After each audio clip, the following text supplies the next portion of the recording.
In this lesson, we are going to talk about physics, but this time with React 3-fiber. And I have actually the final result that you can see here with a bunch of cubes and things are moving and we can even test models. I'm not going to spend too much time on this because we're going to build that together. And I'm going to close and get back to the starter and talk a little about a few things. First, adding physics in native 3GS was quite hard because we had to create, a physics world by using Canon.js and a 3GS world. And when the physics world was updating, because we had to update it with some shady functions, and we had to provide some parameters that we didn't truly understand. And when the physics world was updating, we were updating the same object on the 3GS world. And so when you create an object, you have to do it on both. Well, it was a bit tedious, a bit complicated. All right. We're going to see a much easier solution this time because we are using React 3-fiber. You will see a lot of the process we had to do is now totally automated. Be careful, this lesson is quite big because we have a lot of concepts to cover. Also, it's a bit boring. We're going to have fun because you've seen that things twisting around and pushing cube, and then we have fun with the model, etc. But it's mostly because we are going to discover a bunch of concepts. But in the next lesson, we're going to put that into a more realistic project because we are going to create a game. All right. So we first learn a bunch of things and then we apply it to a real project.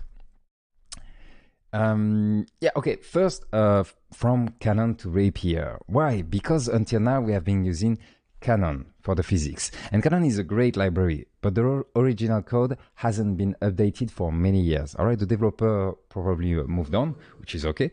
Fortunately, the Poimenders team has been maintaining a fork of the code. They have been working on updating that library. The name is Canon ES, as we see at the end of the physics, the initial physics lessons. And obviously, since it's the Poimenders, they implemented Canon ES, Canon.js or Canon ES in React 3-fiber, meaning that it's super handy with a bunch of tags and attributes we can have physics. Canon ES is a perfectly viable solution. All right, it's still working really nice. You can create cool experiences, but there is a new challenger, and its name is Rapier. And Rapier is a bit better, so we're going to use Rapier. So Rapier is quite a recent library. It was created in 2019. It's written in Rust. I don't know if you guys have heard of Rust, and it works in JavaScript thanks to WebAssembly.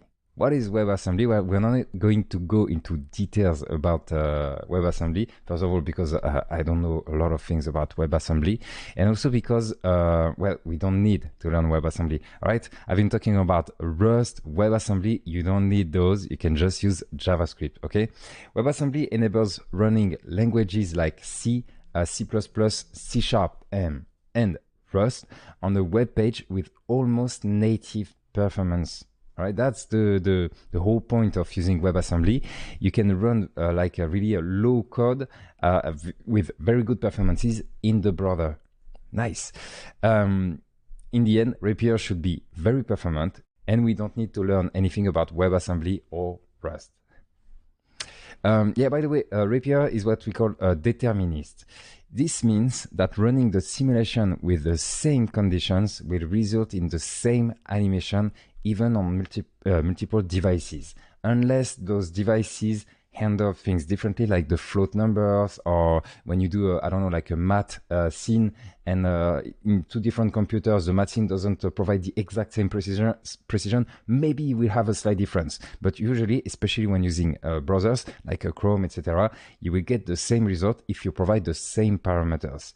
Do we care about that? Well, sometimes. If you just want to add some fun in the background of your WebGL experience, you don't care about that.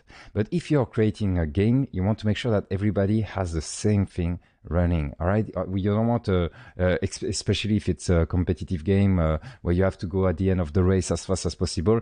If some people are advantaged by the way because the experience is slightly different for them, well, it's not fair.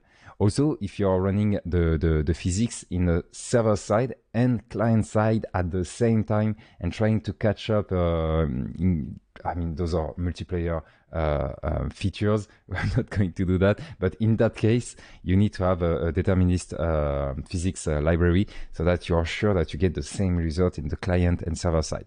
Let's talk about that. I've put the link in rapier.rs. So it's the website of Rapier if you want to check a bit more about this.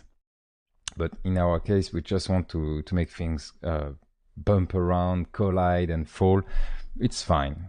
But by default, the determinist is activated, so it's going to be always the same thing. A few words. It's developed by DimForge. I've put the links below. As always, you should follow them on Twitter. It works for both 2D and 3D, by the way. So obviously, we're going to focus on the 3D part. But if you want to use Rapier for 2D, you can totally do that. Yeah, Rapier isn't bound to Three.js, and we can use it with any other library. All right, you can even just run the physics library with nothing, and nothing will show up on screen. I don't know, maybe you are doing some science studies or whatever, some simulations. You can do that. It's not linked to Three.js, but we are going to use it with Three.js and more specifically with React 3 Fiber. And we're going to use React 3 Rapier. Yeah, because React 3 Fiber already implements Rapier. So as React 3 Rapier, thanks to the Poemenders team as always, and more specifically by thanks to Hugo Willedal. I put the link as always. Check his website, and you should follow him on Twitter. Thank you, Hugo, for implementing Rapier into React 3 Fiber and creating that library that we're going to use right now. By the way, it's still under development, and you might come across bugs and unfinished features. You might also see differences if you switch to the latest version between your version and mine, because it's still under development. And it's great, all right? The library is very stable. I've been using it for a few projects. It's okay, but you might see some differences, so be aware of those. Obviously, we're going to choose a very specific version, like in the previous lesson, to make sure that we have no surprises. If you want to try with the latest, be my guest. Anyway, if you meet some bugs, also be aware that they should be fixed shortly. Okay, so how to learn? Obviously, with this lesson, like you see the SIG bar below, we have a few hours together to learn Rapier. But if you want to learn on your own, I've put also some links. There is a Rapier without Three.js nor React 3 Fiber, so it's the Rapier documentation. We are going to use this one a little, and there is also some examples here and there with React 3 Fiber. Okay, just check the links if you're curious. You pause the video and you check that. About the setup, is it the usual setup? Not exactly. As you can see, the sphere and the cube are a little higher. I've activated the shadows because when you have a lot of objects colliding, I think it's cool to also see that the shadows are working. And check that, the floor is not a thin plane. There is thickness to the floor. Why?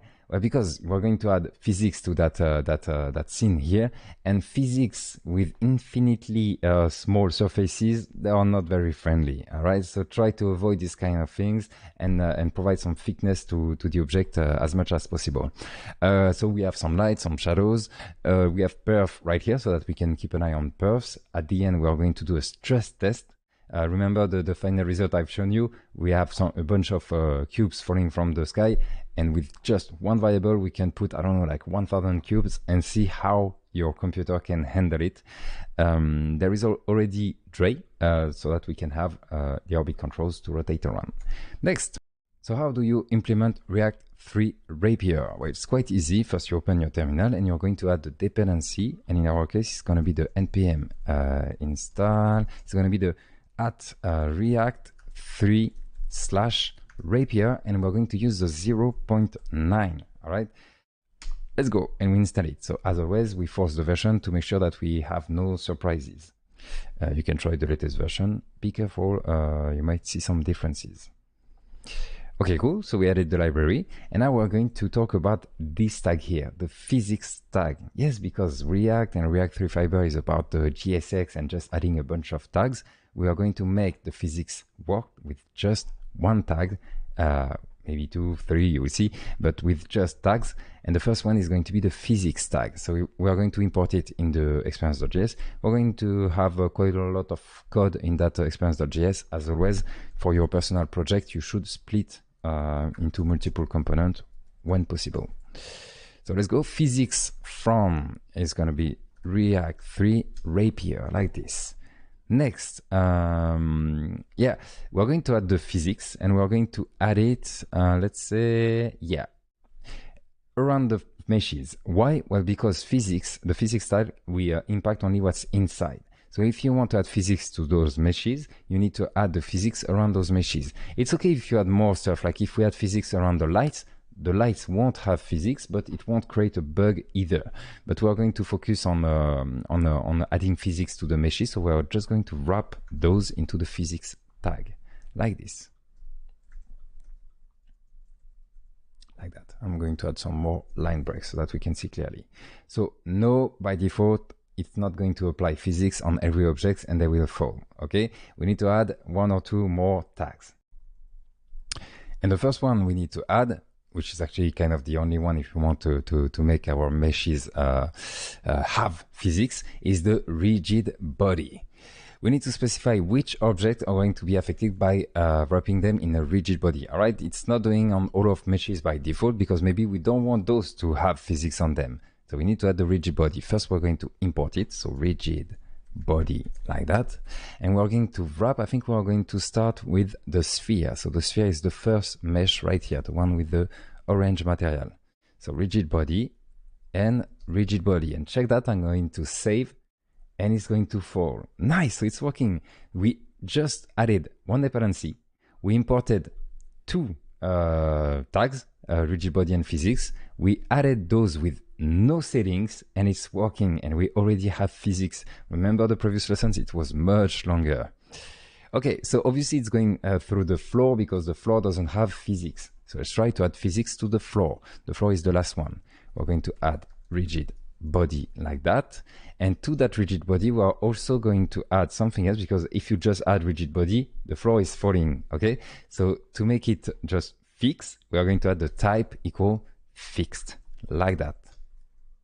You can give it a reload, and now it's working. The ball just fell on the floor, and the floor has the type fixed. It's not going to move. By the way, the default one is dynamic, okay? It's a bit like that, okay? But it's the default one, so usually we don't even provide it. Yeah, by the way, a rigid body can only be added inside the physics element. If you try to add a rigid body outside of it, it's not going to work. You will probably get an error. See, I get an error. So always put your rigid body inside the physics. And you can put the physics on top of everything if you think it's suitable. So what's happening under the hood? First, there is a bunch of things happening. See the code, there is almost no code. We added almost nothing, and it's working. First, we don't have to update the physics on each frame. All right, it's being handled on each frame. The physics world is being updated, and the 3GS world is being updated according to what's happening in the physics world. 3GS objects are automatically associated with the corresponding rigid body surrounding them. Right, there is a mesh inside that rigid body. They just stick together the right way. We're going to go more into details about that. React 3 Rapier creates a physics shape matching the 3GS object. See, for our sphere, it's right on the floor. It's perfectly on the floor. It seems that that's the perfect shape. How is it even possible? We don't have to specify surface properties like object mass, gravity, etc. Things just fall by using default settings that looks kind of good. We're going to tweak them later anyway. Yeah, from now on, just give it a reload every time you do changes, just to make sure. All right, because the hot module replacement is not very. I mean, React 3 Rapier has some issues with the hot module replacement for good reasons, because it's super hard to destroy and instantiate things properly. So just give it a reload. Let's talk about debugging. We're going to add a bunch more of rigid bodies and play with the various attributes, etc. We want to be able to understand what's happening. We're going to improve the debugging phase.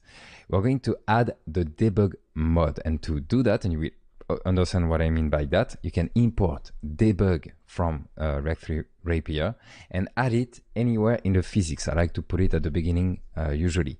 So you add it there, auto-closing, and check that.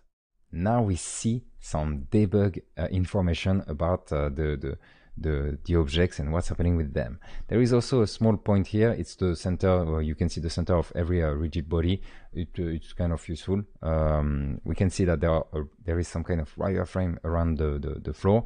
And check that our sphere isn't actually a sphere. It's a cube, some kind of cube. Do we call that a cube? We're going to talk about that.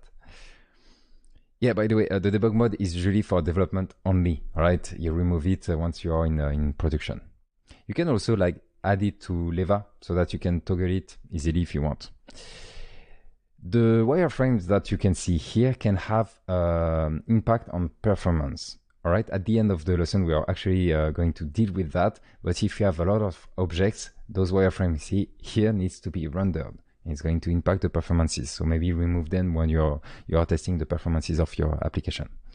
Let's talk about collider. Colliders are the shape that make up our rigid bodies. Right now you can see one. The collider is this kind of box, kind of cube, and it doesn't match our sphere, as you can see. The collider for the floor, you can maybe see it there. This one matches perfectly because our floor is a box and the collider, it seems that the default collider is a box. All right, cool. Yeah, by the way, we call this one, the default one, it's not a box, it's not a cube, it's a cuboid. A cuboid is a solid shape, solid meaning that it's there is something inside, it's not emptiness, that looks kind of a cube, all right? It can be stretched, it's still a cuboid because it looks like a cube that has been deformed. Automatic colliders. First, as you can see, there is some automatic colliders that are created. How do they work? We're going to focus right now on the cubic collider because that's the one working by default. It was automatically generated by React Rapier. If you try to make, yeah, we're going to try on the box. If you add it to the box, so let's go. You can actually try yourself. Add the rigid body to the box, quite easy. Check that. We get this. Okay, so for the box, it's fitting perfectly because the box is kind of a cuboid too, so it's working. If we change the size of the box, let's say we add a scale on it, like scale 2, like this. Check that, I'm going to give it a reload. The cuboid is the same size as the box again. So it will adapt. The cuboid will try to fit perfectly with the geometry, which is why it's the sphere is perfectly fitting inside the cuboid. We can try on the box geometry instead. Yeah, by the way, it's not just about the scale. You might think that the scale here is being used on the rigid body. No, it's not the case. If you do it, you don't have to do it. Maybe just watch my screen. But if you do it on the box, on the geometry itself, like I can put 2, 2, 2 like this. I'm going to give it a reload. So I remove the scale from the mesh and I made the geometry bigger. It's still working. All right, because it will calculate with the boundings automatically, regardless of the scale, the geometry, etc. What if we send a non-cuboid shape? Like, I don't know, like a long rectangle. Let's try with 3, 2, 1, something like that, and check that. Yeah, it worked. It's not necessarily a cube, just like we had for the floor. See, it's not a cube with the same faces. I mean, the same size for every side of the cube. You can have different shapes. It will keep working. Can we compose object? Because right now, okay, we have one mesh and one collider associated with it. What happens if we try to add more? We're going to try to break it. Like if we add another mesh, so follow my screen, I'm going to duplicate the mesh inside the rigid body. So now I have 2 meshes and I'm going to play around with this one. I'm going to provide a different value. It's going to be 2, 2, 1. And for the size, I'm going to provide 1, 1, 1. Yeah, it's just a cube. Okay, like this. I'm going to save. I'm going to give it a reload and check that. It seems to be working. We have 2 colliders. So the rigid body, we will create a collider automatically for each mesh inside of it. Nice. And what happens if we try to move it a bit further away? Like check that. I think it's over there. Yeah. See this one? Right now they are stuck together. all right? They are glued together. What if we put 3 for the Z of this one? Will it work? Well, yes, it did work. You don't have to have you don't need to have your object like against together to be associated. This is a solid rigid body, one solid rigid body. Even if they are separated, it's one object that will just act like if they are linked together. And by the way, since we moved this one here away from the center of gravity of the object has moved on the left, and the objects just felt just like that. So everything seems to work just like in real life, and that's kind of the case.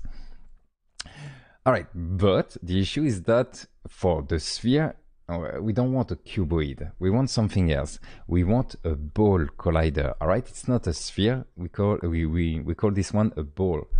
I think the difference between a sphere is just the outside, the surface outside, and a ball is also filled on the inside. I might be wrong about this one. Okay, sometimes you don't need to have an accurate, by the way, sometimes you don't need to have like a very accurate collider.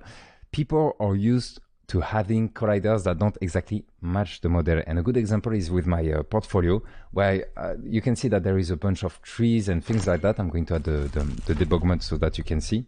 Check that. And I'm going to, let me see, I need to start, I think. Yeah, that's it. I need to start and see the physics. There is a model visible, and check that. What you can see here, the wireframes are the actual physics versions. For the rocks, it's the cuboid. For the tree, it's a cuboid. And I don't care about this part at the bottom, it's fine. For the laters here, it's cuboids. It's almost only cuboids. Because people are used to it, and when you play around, you don't feel like it's wrong. People are used to that, especially gamers. Because I know it's for performances reasons too. Okay. Obviously, if we need to change from a cuboid, we can decide on what collider we should use. And we are going to test with the ball. And we are going to let Reactive Fiber put the ball wherever it makes sense, but use a ball instead of a cuboid. So let's go. To do that, we are going to add it, I think, on the ball right here. Yeah, this one here. We need to add the colliders with an S, so colliders, and set it to a string of ball, just like that. And check that, I'm going to give it a reload, and now it's working. Nice.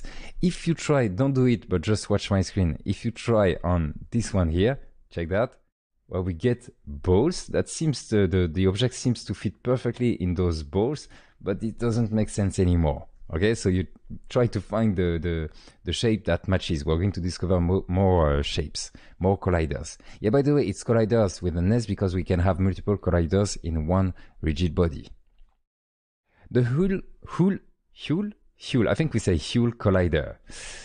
Okay, we're going to remove the cube rigid body and what's inside. Okay, this one here with the double mesh. We're going to get rid of this one. Next, we're going to create a torus. And actually, you should try to do it yourself. Add a torus that you can name also a donut. Add physics to it. Put that torus at the center of the scene, all right? Flat on the floor, like this.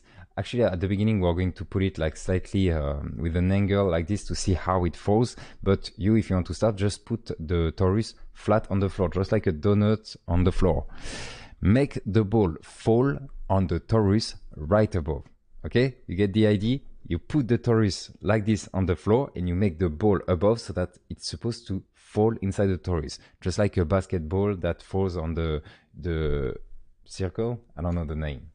We say panier in French. So let's go. I'm going to do it with you. I'm going to create the rigid body directly. Actually, usually you start with the mesh itself and you don't add a rigid body.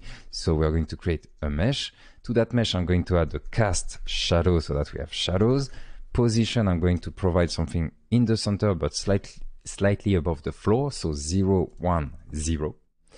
In there, I'm going to put the geometry and I'm going to use the torus geometry, obviously. Arcs, I provide you some arcs, but you can try with the default one and fix it after seeing something on the screen. 1, 0.5, 16, 32. This one is the radius of the torus, kind of radius. This one is the tube radius. This one is subdivisions, like all around. It's hard to say, like subdivisions of the slide for the tube. And this one is subdivisions like your torus is like this, it's that subdivision all around it. I don't know why I explain everything, just use my settings. Then we add the mesh standard material so that we have lights and everything. And we are going to use the medium purple that I really like, medium purple, like this. And you get a torus, all right? Before adding physics, just make sure your mesh looks okay. Then we can add physics all around. So let's go. Rigid body, like this, and like that. Poof. All right, now we have physics on it, and they are a bit together at the beginning, so they're pushing the other one away. Why not? Next, we're going to rotate our mesh. So let's go. We know how to do that. Rotation. And we're going to provide, we could have provided a rotation X, but it's fine. Math pi multiplied by 0.5, so it's like that. All right, we're just trying to do this, like that. And 0, 0, something like that. Yeah, okay, nice, that's it. We have our torus on the floor. Next, we're going to make the ball, actually, we're going to do something slightly different. We're going to make it like a bit on the side, like that, so that when it falls, we want to see how it will fall. Like, will it stay like this because it's a cuboid, or will it fall like this because it's the actual shape? So to do that, we're going to change the angle and just put a very small angle. See that? Just like that. And now we can clearly see the issue. It should fall, because if you put a torus like this, it should fall. But since it's a cuboid, it stays up like that. And then we can put the sphere on top of it, above it. We're going to put it at 0 and 4. So right now, obviously, it's not going to fall, but you understand what's happening here. Okay, nice. Let's move forward. We just had some fun. It's a good opportunity to practice and put some rigid body, etc. So the torus collider is a cuboid, and it prevents the torus from falling, as you can see, with a debug shape. We can try with a ball. Why not? Let's give it a try. Colliders equal ball. Obviously, it's not going to work. Check that. Yeah, nice. Doesn't make sense at all. The shape of the torus is too specific. All right, we can't represent that shape with a sphere of a cube or a cuboid. We need something very specific to the actual geometry, and we're going to do that with the hull. You're going to replace the collider here, so this one here for the torus, by hull, H-U-L-L, like this. And I'm going to give it a reload and check that. Nice. This one is much better. It's not perfect. As you can see, we have the issue with the sphere, because check that shape right here. It seems like it's filled like that. So we still have an issue. But it's much better for the torus itself. If I remove the sphere, check that. It seems to be working nicely. So that's great. That's a good start. By the way, the hull should actually be called convex hull. That's the official name, but hull is shorter. So let's just write I guess that's why they put a hull in the colliders. And it's like putting an elastic membrane around the object. See my hand like this? If you apply a hull, let's say it's just in 2D in front of you. If you apply a hull, so if my hand is like this, you apply a hull, see my finger is going to go all around like this. And it's fine. But if my hand is like this and you apply a hull, check that, the path is going to do something like that. And then it will go there, there, there, there. It won't go in there. You can't have something doing that. We can, but we will see later. The hull will put like some kind of membrane all around the geometry like this. Okay, that's the idea. Creating a hull is quite fast. That's also one of the reasons we use a hull. It's better for performances, and it's quite fast to generate. But obviously, it's less performant than a cuboid or a ball. Okay, so if possible, use just cuboids. But if you can use a hull. But we still have an issue. The sphere should fall right inside it. Okay? It should fall inside of it, but as you can see, the membrane created by the hull is preventing the sphere from falling inside. A good solution would be to use the tree mesh. All right? We have the hull, and we also have the tree mesh that will fix the issue. So let's go.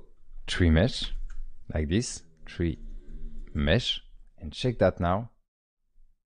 Now it's better. So obviously we need to also change the rotation. You can put 0.5 to make sure that it doesn't bounce. But yeah, see, it went inside and now it's walking. So put math pi multiplied by 0.5 to see the sphere, to let the sphere fall inside of it. And now it's walking. The sphere can go inside. You can actually make the sphere smaller if you want. Don't do it. I just want to show you quickly. Scale equal, and I'm going to provide 0. I don't know, like 3 maybe. And check that. It felt inside. Nice, it's working. So I removed the scale. It was just an example. But unfortunately, we should avoid using tree mesh with dynamic rigid bodies. All right, dynamic rigid bodies, it's those that will just fall and collide, etc. The floor is a fixed body. You can use a tree mesh without issues on this one, but you should avoid doing it for shapes like the torus or the sphere because they are dynamic rigid body. Why? Well, because colliders generated with a tree mesh are actually empty on the inside. It's how Rapier works. It's kind of the downside of using a tree mesh. And the real issue is that it makes collision detection more complicated and prone to bugs. A fast object might get through the tree mesh and end up stuck on its surface or inside of it. I mean that if the ball for some reason is going super fast and traverse the donuts while the donut has a tree mesh, which is the case right now, the ball might get stuck on the surface for some weird reason. I don't know how the code is working exactly, or even go inside and then start bouncing inside. Okay, it's usually when you have very fast objects, but I've seen bugs with objects not going that fast, so be careful with tree mesh. You can use them for static objects like the floor. I don't know, like you have a terrain, you have a game, a terrain, a city with building. You can use a tree mesh for those. It's fine. But for a moving object, you should avoid doing that. And you should use hull, ball, cuboid, etc. All right, yeah, I put the link again to this part where they talk about it in the Rapier documentation. All right, it's this part here. What about custom colliders? Sometimes we want to create our own collider or even a composition of custom colliders because right now we are relying on React Fiber, which is doing a great job. But sometimes we want, I don't know, like a very specific collider, and I want it to be a bunch of balls or some cuboids in a circle or whatever. I want to create my own colliders. Obviously, you can do it, and we're going to do it together. We're going to create a collider. To create colliders on the torus that don't match the shape of the geometry. Yeah, by the way, this part we just have fun. It's not going to make sense, and we're going to do it on the torus. So first, we need to tell React 3 Fiber not to generate the automatic collider because we still need a rigid body, but we want to tell React 3 Fiber don't create the colliders yourself. If you remove colliders, it's going to create the cuboid. So we need to fix that, and to fix that, we just need to send false, like this. False. Check that. Nice. So it's working. I mean, now it doesn't work anymore, but there is no collider on the torus, and the torus doesn't move anymore. Since React 3 Rapier implements Rapier's collider, we can use the Rapier documentation as a reference. All right. If you want to create a cuboid yourself, you're going to check on the Rapier documentation, and I've put I think all of them. It's a bit it's a bit below the size. Yeah, right here. I'm going to make it smaller right after.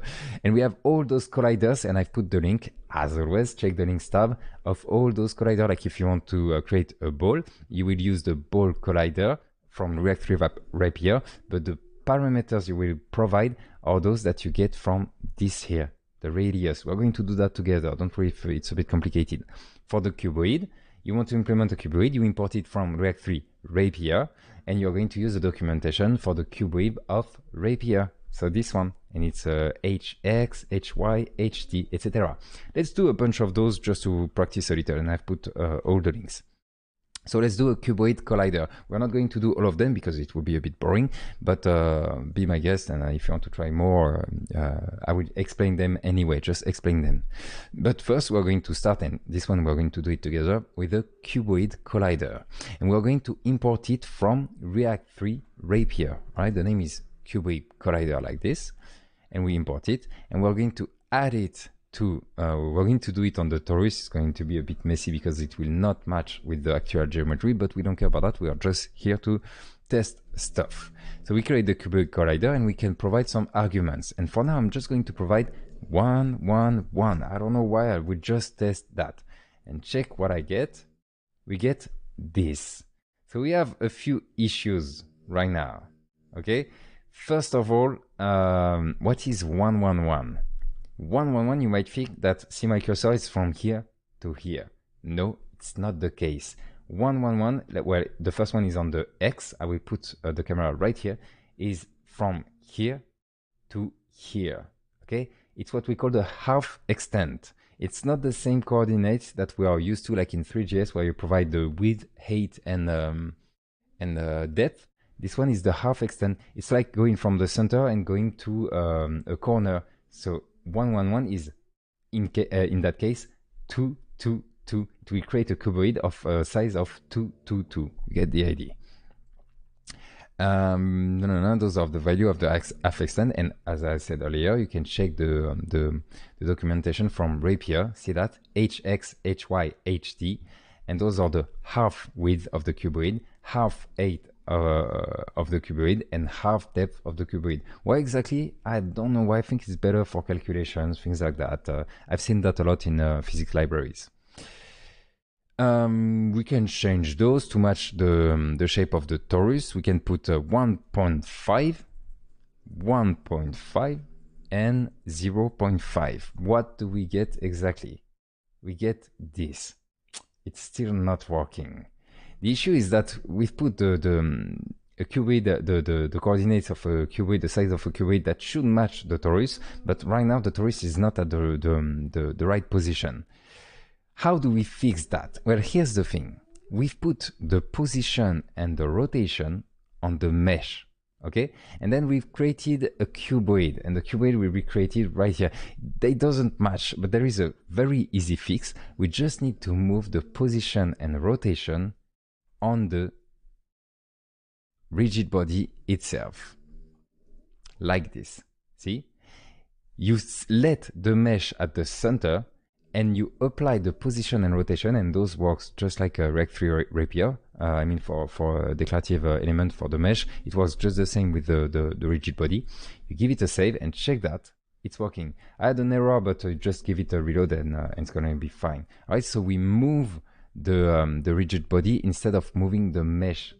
You can also try to place the collider at the right position, but I think it's gonna be messy. It's better to just let everything at the center, create the rigid body, and then move the rigid body. Yeah, by the way, scale is not supported. You can't add a scale on the rigid body. It's not supported. So, can we create multiple colliders? Well, yes, obviously. By the way, I've put the colliders at the beginning of the rigid body, but you can put it anywhere in the rigid body. It's working, okay? I'm going to put it back at the center. We can add another one. There is no issue with that. And we're going to provide, just like before, I think it's 1, 1, 1. Yeah, 1, 1, 1. Check that. We have 2 by 2 because it's a half extent, so the size of the cube is 2 by 2 inside the other one, and everything is working. So we can create super complex shape like this. It will work. Next, if we want to move only like the cuboid collider inside, actually we're also going to change its size. Let's put, I don't know, something a bit more complex like 0.25, 1, 0.25, something like that. Why not? We get this, it's inside right here. I don't know if you can see it. Then we're going to move only this collider, because you can move just the specific collider, just like we did for the rigid body with the position and rotation. So let's go. Position, I don't know where this is going. We are just going to play with those attributes and see what we get. 0, 0, 1. And rotation, so this one here, we're going to provide, let's see, minus math pi, multiply by 0.35, 0 and 0. And I'm going to add some line breaks on this one because there is too much code for my screen. Like this, like this, like that, and like this. All right, you can put some line breaks, whatever you want. What do we get? Well, we get something like that. I'm just having fun. I'm messing up with the rotation, etc. You can create complex shapes. So you can create like, I don't know, like catapults or whatever you want to create. Next, the ball collider. So we've created a cuboid collider. We can obviously create other shapes. So we're going to discover the few of them. The next one is the ball collider. No trick here. It's exactly the same process. First, we import the ball collider like this. Next, I'm going to lower this one like this, yeah. Then we add it. I think we're going to add it, we're going to replace our silly cuboid and add the ball collider like this. And we're going to provide one args. You can probably guess what it is. It's the radius. I mean, the args is an array with only one value inside. It's the radius. And check that. We get it, and it's working. The radius, there is no trick here. It's from the center to the outside of the ball. And as always, you can see that in the Rapier documentation. What about subdivision? Okay, because for a cube, we get the idea, but for a sphere, what is the exact subdivision of the sphere? Well, here's the thing. There is no subdivision, all right? Well, I said sphere, but I meant ball. There is no subdivision because the ball is handled mathematically, all right?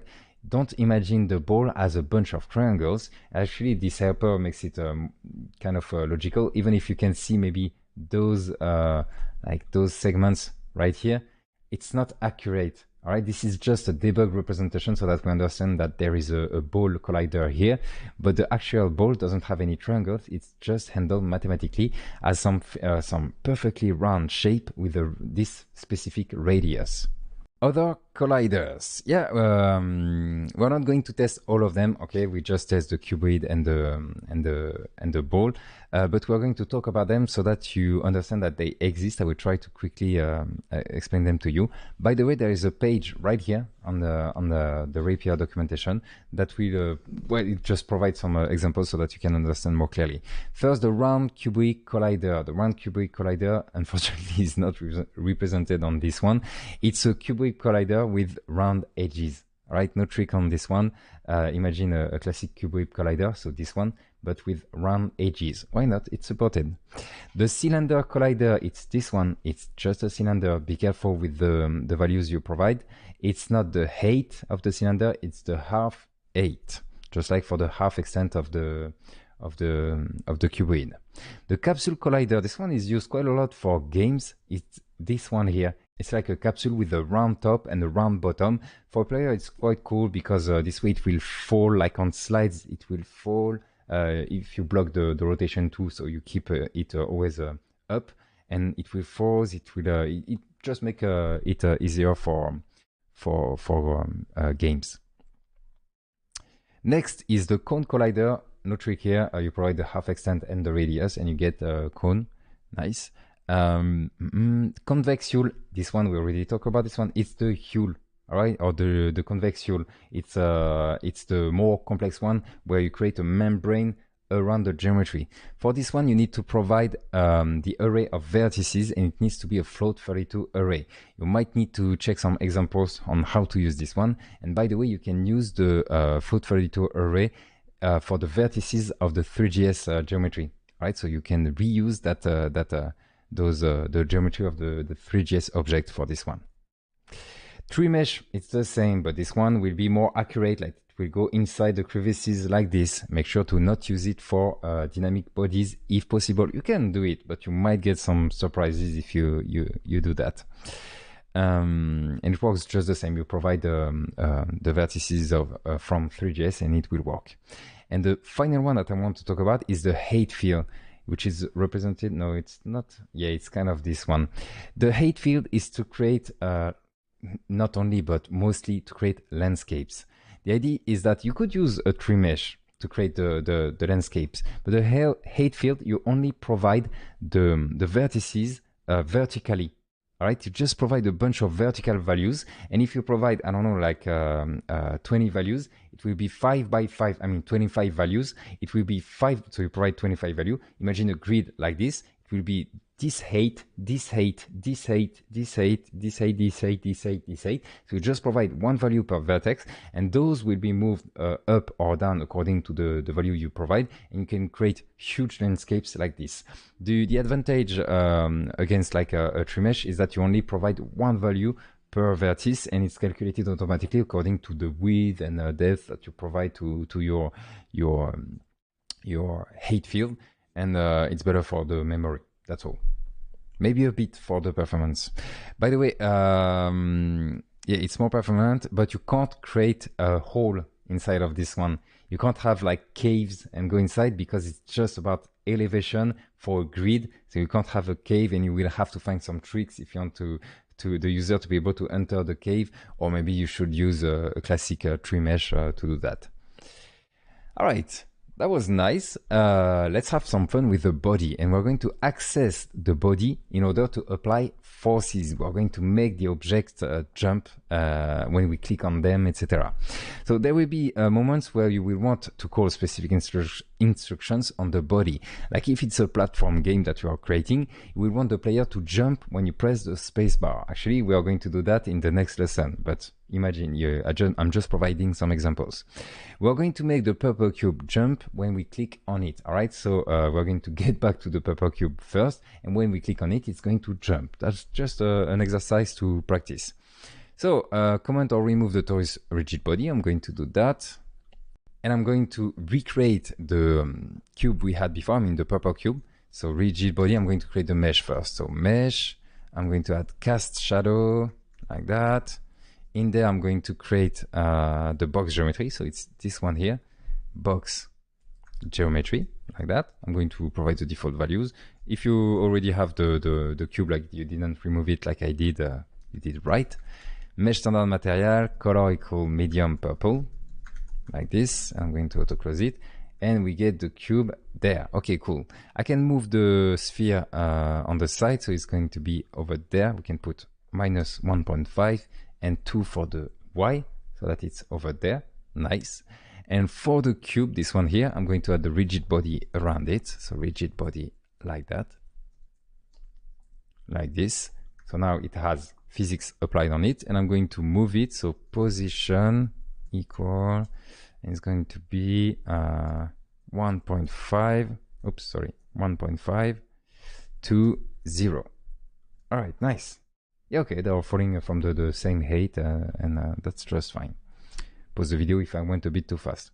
So I repeat the exercise. We want to make the purple cube jump when we click on it, so that you can really create games and things like that. First, we need a reference, all right? And then we are going to be able to provide the impulse on it by using the reference. So we're going to import the reference. So import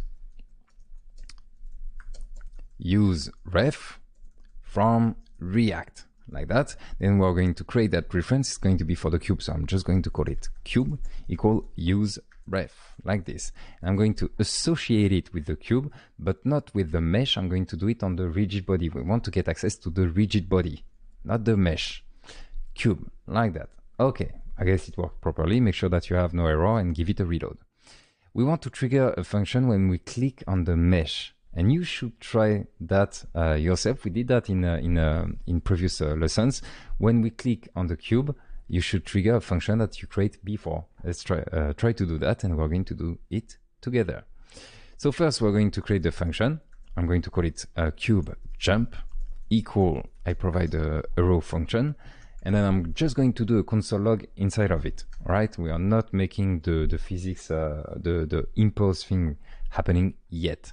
So I have my function here. How do we call that function when we click on the cube? There is no trick, but it has to be on the mesh. All right, it's not on the rigid body. Everything we used to do on the mesh is still working. So in there, we can add on click equal cube jump, like that. And when we click on it, check that, I'm going to click right now, it's jumping. All right, cool. So we can still use events and things like that using React 3 Fiber. Okay, nice.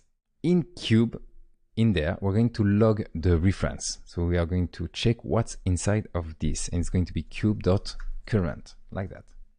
We click on it. What do we get? We get this object right here. The reference is the actual rigid body from Rapier. All right, we get access to the Rapier object directly, meaning that we can have fun with the various properties and methods. Check that. We have all of those available here. We can start having fun with our object. You should right now pause the video and read them all. You know why? So that you kind of understand what they might do, and if you need something similar one day, you will know that this might be the function. Okay, I know it's weird because there will be some really weird things like is CCD enabled? I have no idea what it is. Maybe it's fine, just skip to the other one. So is fixed. All right, we can know that it's fixed. Is moving. Oh, we can be aware when something is moving. That can be interesting for games, game mechanics. Apply impulse. Nice. This one is interesting. Apply impulse at points. So you might be able to apply an impulse on the whole object, or maybe just on a point, meaning that it will maybe rotate. So just by reading those methods, you will learn things. And when you need them, you will be aware that they exist, and you will give them a try.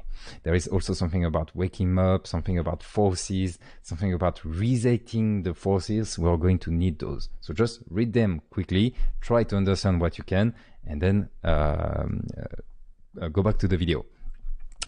So if you read them, you might see that we have add force, singular, and apply impulse. What's the difference between those? Add force is used to apply a force that lasts for quite a long time, like the wind. If you want to apply a wind, like a permanent wind, you're creating a game where there is suddenly a storm coming and the player will be pushed on the side, you better use add force. But if you want to provide just a quick force, just one time, like, I don't know, you're shooting a bullet or something like that, you should use apply impulse, which is the case for us. We want the player to suddenly jump. It's not like jump like this. No, it should jump straight away. So we're going to use apply impulse.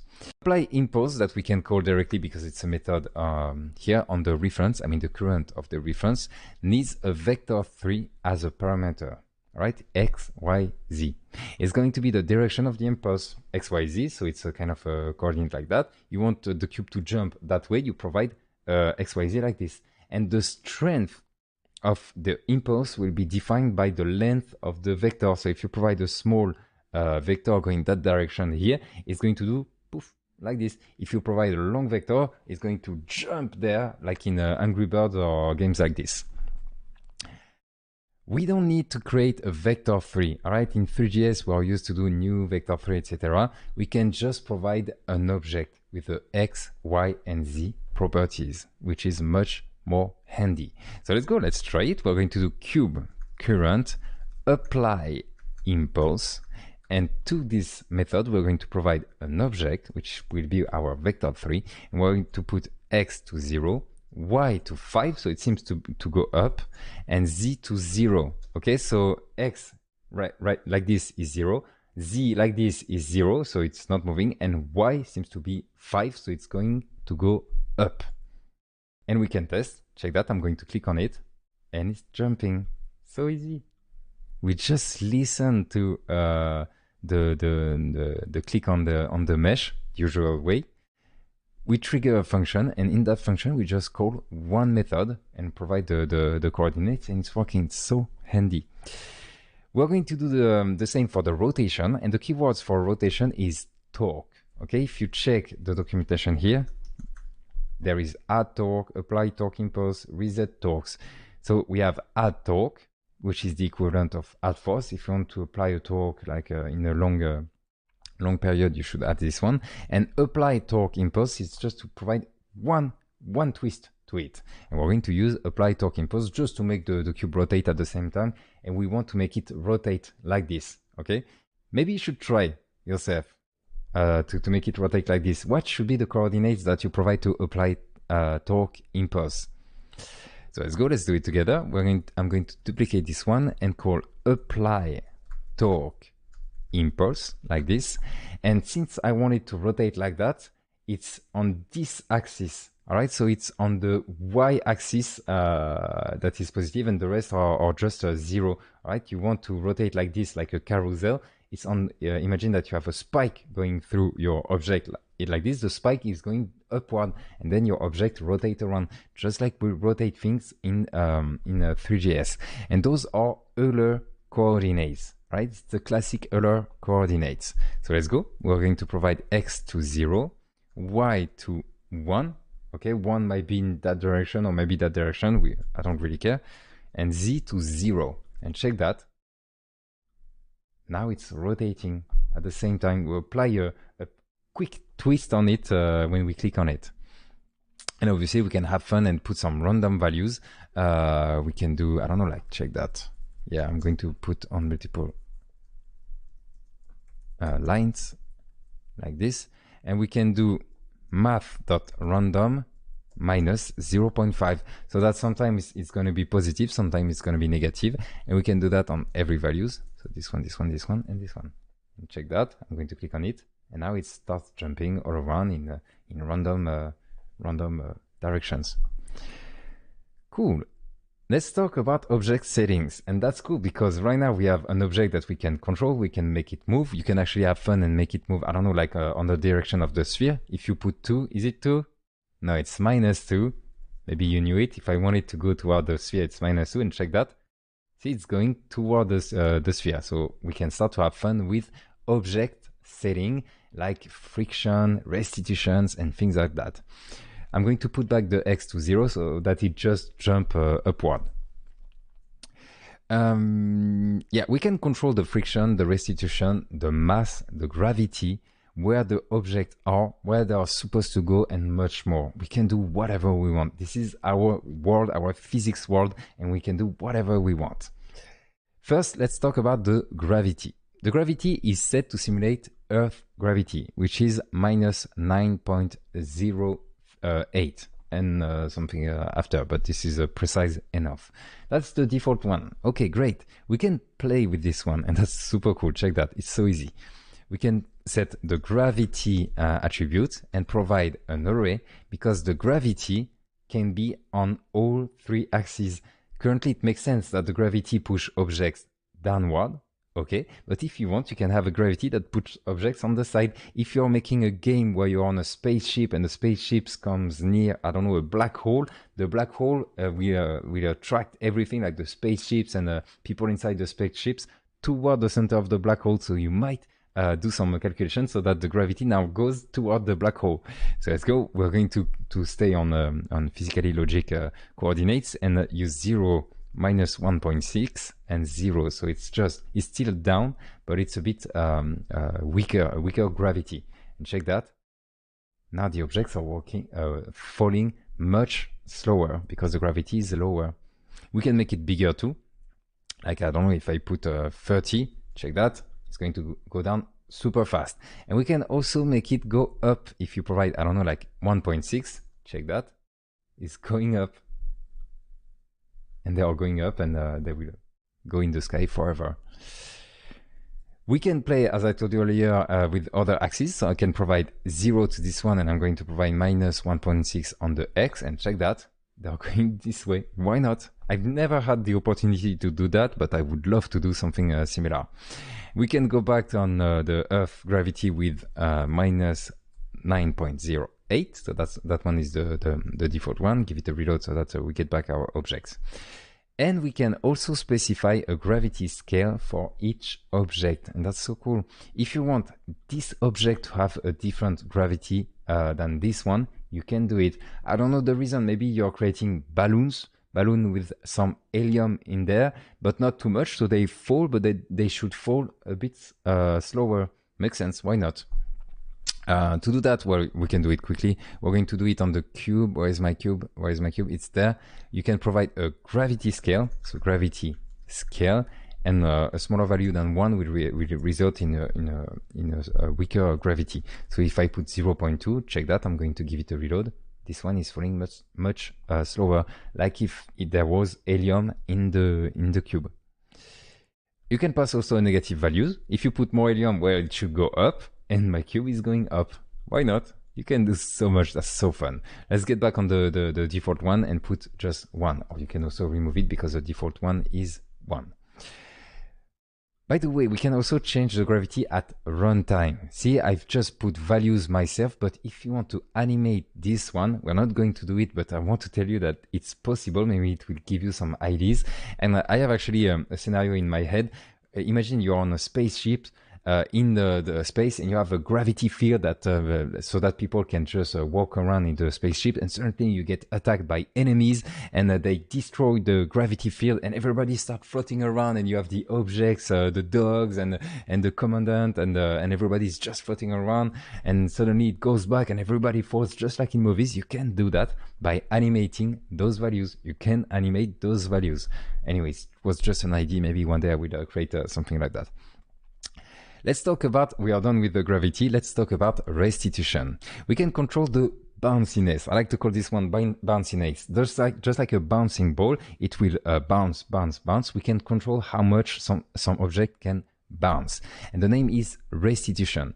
The default is 0. And actually it makes sense because check the object, they just fall and it's done. So the default one is 0. Let's have some fun and add more bounciness. I wonder why the default one is 0. Would have been funnier to have a small bounciness by default. So we're going to test on the cube. Follow me on this one. I'm going to add some line breaks, by the way, because it's a bit too long like this. So gravity scale to 1. You can remove this one if you want. Restitution, and I'm going to provide 1. Can you guess what is going to happen if you provide a restitution of 1? Let's see. It's bouncing, yes, but maybe you thought that it was going to bounce and go up as high as it was before. And that should make sense. So why didn't he bounce back up to the initial position if it's 1? If I had 2, this is a bit weird to have a bounciness. Okay, this one makes a bit more sense. It's going as high, but shouldn't the 1 do the trick? Well, it's because the floor doesn't have a restitution of 1. The floor still has the default restitution, meaning it's 0. And we can fix that. First, we can set it on the floor. So let's go. You can try restitution equal 1. And now check that. It's going to bounce and go up as high as the initial position, because it's like the restitution is 100%, which is impossible in real life, but we can get something very near to that. You know, when you drop like a ball on a metal sheet and everything is super smooth, and it will jump, jump, jump, jump, jump, jump, jump, jump, jump, jump, jump, jump, jump. This is because there is a lot of restitution, but at some point the ball will stop. So this is not realistic. Anyway, we are just having fun. What happened when we didn't have the attribute? So you can remove the attribute. Well, it's like if you drop a bouncing ball on a flat floor, I don't know, like on a flat concrete, it will bounce. But if you do it on a carpet, it won't bounce. That's as simple as this. The two objects that collide, you get an average of their restitution. It's possible to change that rule. So instead of using the average, you can use the minimum value or the maximum value. And it's done directly on the collider and not the rigid body. But this means that first we need to create the collider ourselves, and then we need to import some stuff from Rapier and implement it inside the collider. Well, it will take a lot of time just to show you this. So it's possible. Just remember this. If you want to change the rule for the restitution, instead of average, you want the max or the mean, you can do that. Okay, but you will have to do some twist in your code. Next is the friction. So make sure that you have a decent restitution. I think I'm going to put the restitution to maybe 0.5. Yeah, something like that. And I'm going to remove it from the floor like this. Okay, let me see. Okay, nice. Next is the friction. Friction lets us decide how much the surface are supposed to rub off on each other. Like if you're making a game with cars and you want, suddenly you have ice on the floor, you want the car to slide on them, and suddenly there is mud, you want the cars to go slower on them. So you will need to set the friction on those surfaces. We can control it with the friction attribute, and the default value is 0.7, meaning that it's not 0 first. That's a good news, because otherwise your cube, with just a small impulse, your cube would start moving and never stop. Because 0 friction means the things just slide forever, infinitely.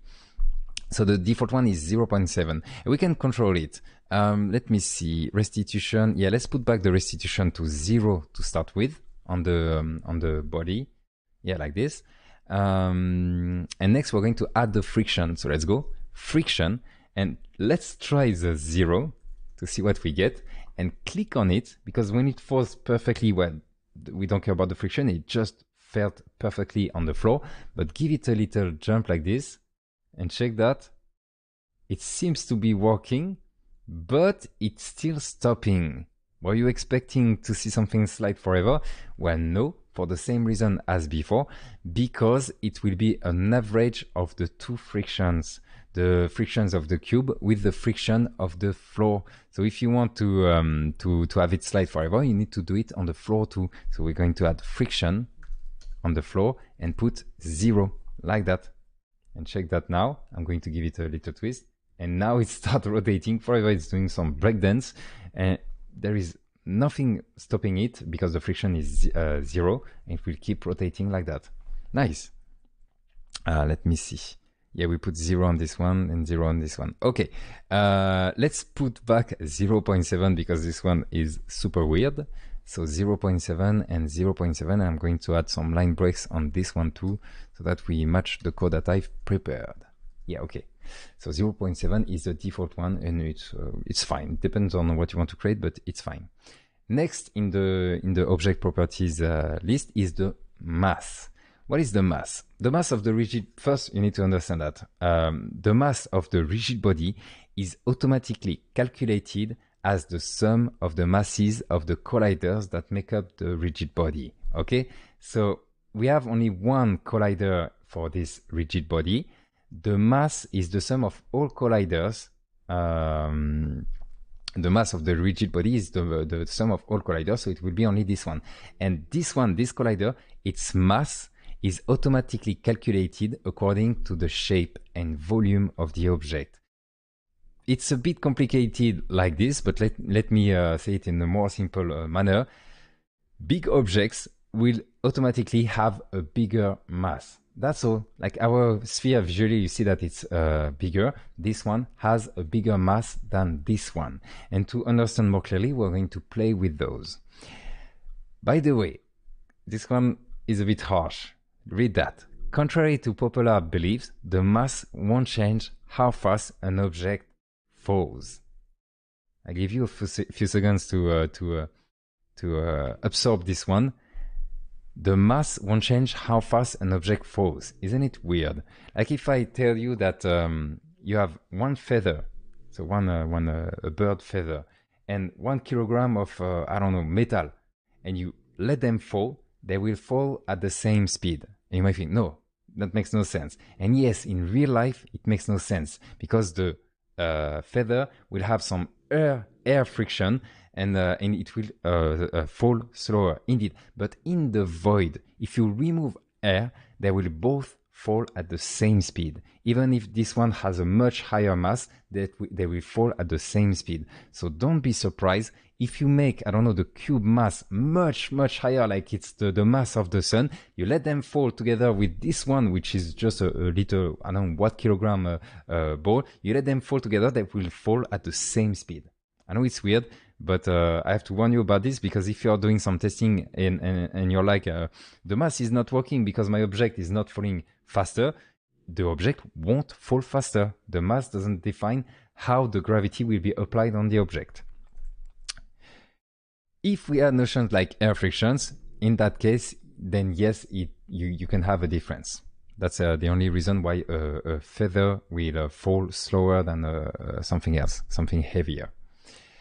However, the mass will influence the forces involved. Like if you take the two same objects, one has a big mass and one has a small mass, and you make them collide, this one will push the other one. Okay, when forces are implied, the mass will have some impact. So anyway, so I'm talking about the mass, great, but how do we change the mass?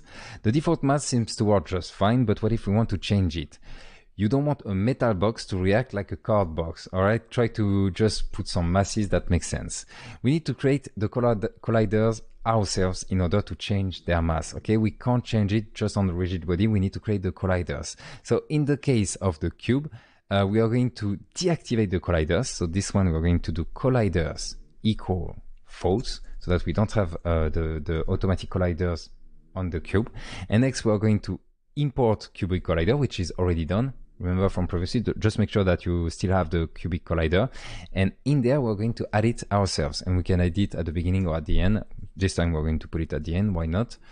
And we're going to provide args. I'm just going to provide a bunch of parameters.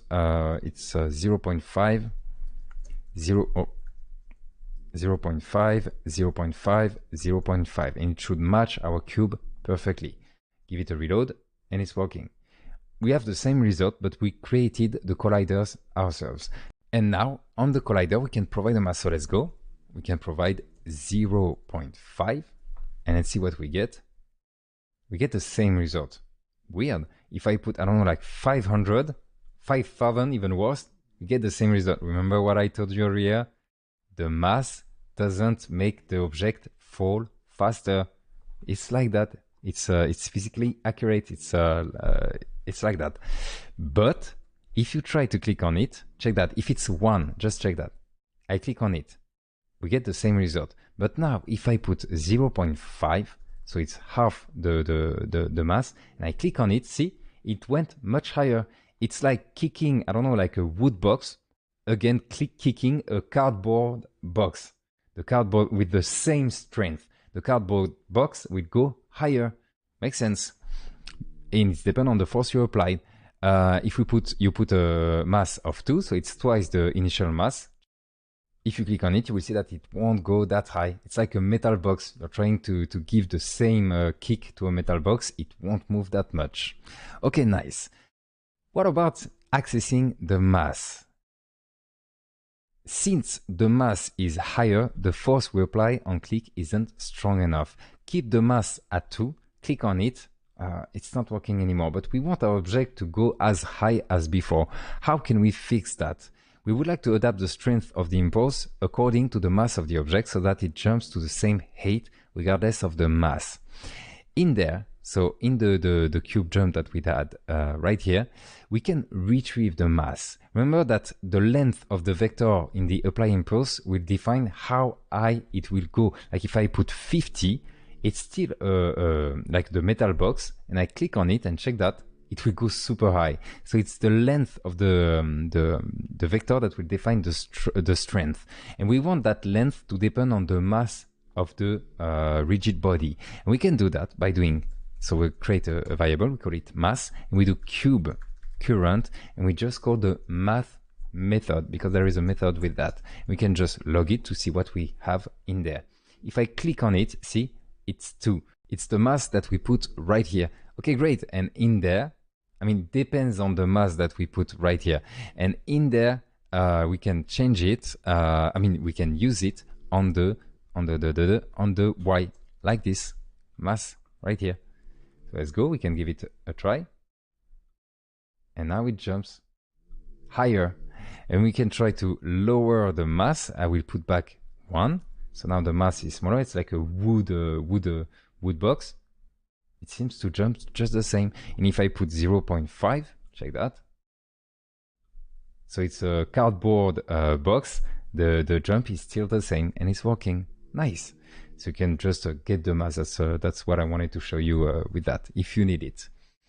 Position and rotation. We can change the position and rotation of the rigid body through their position and rotation, just like we did right here.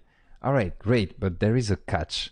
For dynamic and fixed object, so the two types that we have discovered, so this is a dynamic object, I'm talking about the purple box and the sphere, those are dynamic objects, but this one is a fixed object. Just quick reminder, you should not change those values at runtime, okay? The position and rotation, we don't have a rotation anymore, but those are just to position the rigid body at first, okay? Don't animate those, don't tweak those. Doing that means that you teleport the object and you might result in very weird behavior. If you want to move it, you need to apply forces on it. All right, if I want my cube to move to the left, I will apply forces on it. But if you really need to update the object position for some reason, I don't know, like you're creating a game, you want to reset the car at the beginning of the level or something like that, well, you need to move it. Okay, it's a rigid body, we need to move it. You have two options. Option number one is if you need to move it just once, like you want to put back the car at the beginning. You can do it with the appropriate method, and we will do that in the next lesson, so I'm not going to spend too much time on this here, but you need also to make sure to reset the velocities, all right? Because maybe your car was driving at that time when it's supposed to reset, maybe it was turning, etc. When you put back at the whatever position you want it to be, you also need to reset the velocities. And we are not going to see that because we're going to see that in the next session. Option number two, if you need to move it in time. Okay, if you need your object for some reason to just move and you just want it to move like this and like, I don't know, carousel, you want it to just turn around like this and be like a fixed animation with always the same speed. You don't want, like, if there is another object that collides with it, that it slows down the carousel. You don't want that. You just want to animate it with a very fixed animation. You can use a kinematic type. All right, this is the new type. We have dynamic, we have fixed, and now there is kinematic. It can be the player. Yeah, by the way, it's kinematic is used a lot for games where you control a player. The player is like if you press the up key, I mean the arrow up key, you want the player to move, just move, okay? But if the player collides with, I don't know, some boxes, etc., you want those boxes to just stumble and jump around. Okay, that's the idea. But you still want to have a perfect control on the player. The kinematic is perfect for that. There is two types of kinematic. There is the kinematic position and the kinematic velocity.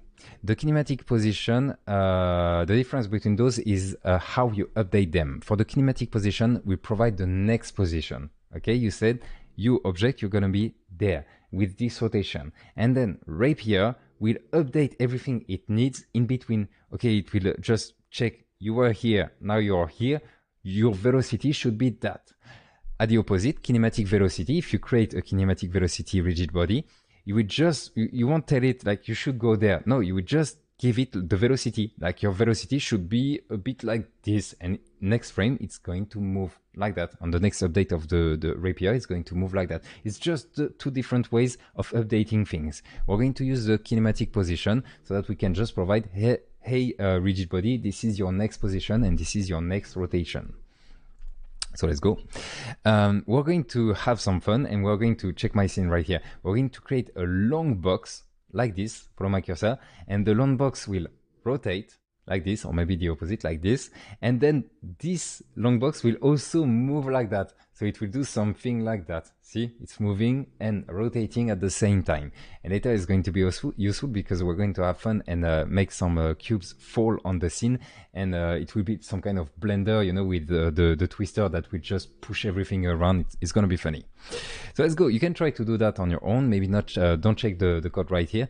Try to create the box right here. And then we're going to use the kinematic position type on it. So let's go. I'm going to add it, let's say at the end. Yeah, why not? The end seems fine. First, as always, maybe just create the mesh. To that mesh, I'm going to provide a cast shadow already and a scale so that it's going to be a long box. I'm going to provide 0.4, 0.4, and 3. Okay, nice. In there, we're going to provide the box geometry with the default attribute like that. You can already check, we get something like this. Without the material, we get the default material. But still, we're going to provide the material, mesh standard material, and provide a color to red so that we can see it clearly. And it's like that. Okay, cool. We have the shadow, we have everything. Next, we're going to add the rigid body around it. So let's go, rigid body. And just to make sure that it's working, we can just let it like that, and it's falling. Nice, so convenient. To that rigid body, we're going to put it, I think, near the floor. So we are going to do position and send an array and provide 0, minus 0.8. So it's a bit lower, and 0. Okay, it should be near the floor. Nice. Next, we're going to provide a friction, and we're going to lower the friction. Okay, so that object doesn't rub on it. we're going to provide 0. And finally, yeah, okay, it's working. Finally, we're going to provide that type I was talking about, which is the kinematic position. Okay, if we test the code, okay, it seems to be working.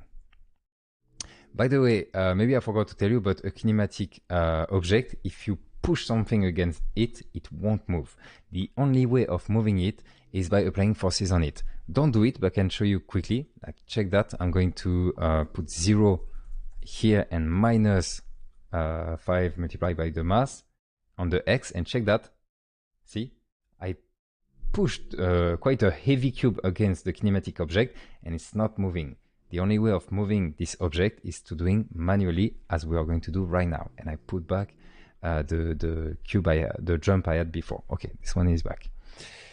Next, since we are going to move it manually, we need a reference to it. We already have useRef, so we're going to create a twister. Yeah, let's call it twister reference. So useRef like this, and we're going to associate it with the rigid body. So it's the last rigid body for me, right here.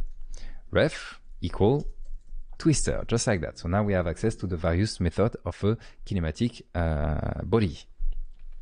We're going to make it rotate all the time, meaning we're going to do it on each frame. So let's go. We're going to import the usual use frame from React 3 Fiber. Do we have React 3 Fiber? No. So let's go. We're going to import it. So it's use frame from at React 3 Fiber, like this. And we're going to put the use frame, I have no idea where, let's put it right here, okay, before the return. Use frame, and we provide a function, like this. Remember what we're trying to do? We want that twister to just rotate, and then to rotate and move at the same time. So how do we update that twister? We have access to two very long methods, just like I like them. So it's the next kinematic translation, which let us play with the position. So it's to move the object, and the next kinematic rotation, so that we can rotate the object. And that's all, quite easy. We're going to start by making it rotate. We want the animation to be time-based, and we're going to do that already, so that it looks the same on every devices, regardless of your device frame rate. We need to retrieve the elapsed time since the experience started, and we are going to use the clock, okay, the usual clock. To retrieve the clock, do you remember how we do that? We can use the state argument right here. And in that state argument, there is a clock. So I can show it to you in the console log. So state.clock, see that?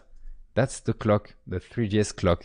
And in that 3GS clock, we can get access to the elapsed time by doing elapsed time. So it's a property. Or we can call the get elapsed time. I'm not sure of the difference between those. They are providing the same result.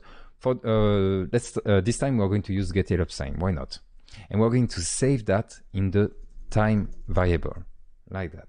Okay, maybe give it a quick console log to make sure that you wrote it perfectly.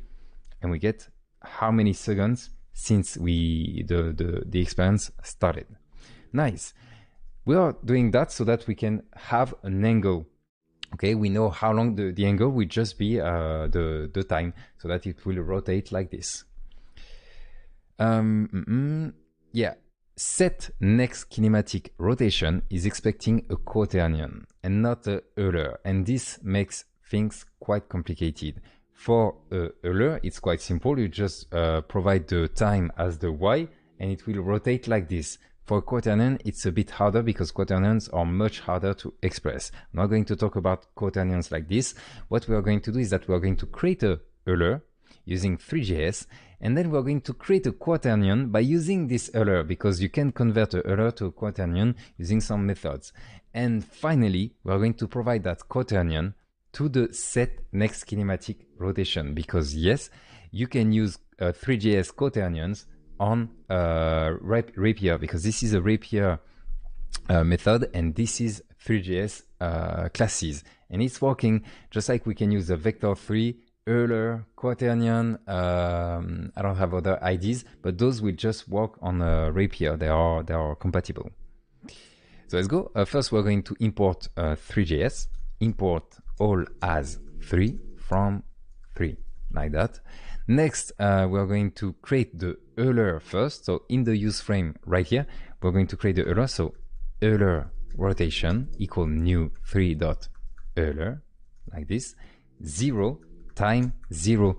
It's rotating on the y. We use the time on the y so that it does something like that, okay? Next, we're going to create the quaternion. So let's go, const quaternion rotation. So this is the Euler version. Next, we want the quaternion. So new 3 dot quaternion.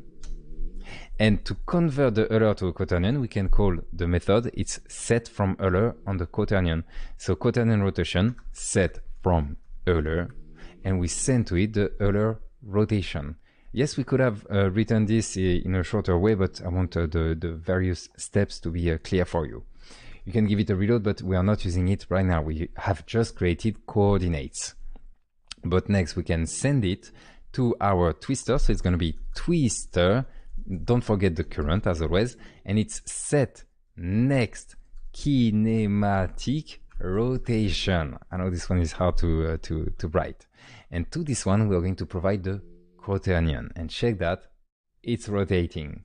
You can give it a try again, give it a reload, and it's rotating. Nice. We can make it rotate faster. Let's have some fun by multiplying the value here. So instead of just using the time, we multiply the time by 3. And now it's rotating faster. Okay, nice. We want it to really like mess around like a blender. Okay. For the rotation, it's as simple as this. Let's try to do it for the position. And I think actually it's a bit easier. But there will be some trigonometry. So it depends on how you feel with trigonometry.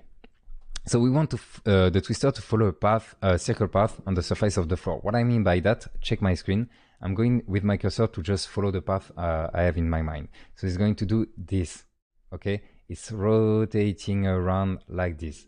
So it's a bunch of rotation and a rotation in the rotation. But still, we need to do it with the position, okay? Maybe it's going to be the other way, I'm not sure. We don't really care about that. And to position something on a circle, we need to use trigonometry. The idea is that you provide one angle to sinus and cosinus. And you use the sinus on the x and the cosinus on the z, because x and the z. And if you messed up like the cosinus and the sinus, it will rotate, but probably on the other way or something like that. So it doesn't matter. The idea is that you provide an angle on the cosinus and the sinus. So let's go. For the angle, well, we can use just the time. So we're going to do const angle equal time multiplied by 0.5 so that it doesn't rotate too fast. It's already spinning fast enough. Next, we're going to calculate the x. So x equal math.cos, and we use the angle. And for the z, we do z equal math sin, and we send the angle. And if you invert them, it's going to be fine. It's just going to rotate in the other direction, so it doesn't really matter. And it's the same angle, okay? We don't spend too much time on mathematics and trigonometry because it's not the topic of this lesson. But yeah, you get the idea. It's just trigonometry. And finally, we can call, so it's going to be the same twister current, but this time we're going to call the set next kinematic and its translation.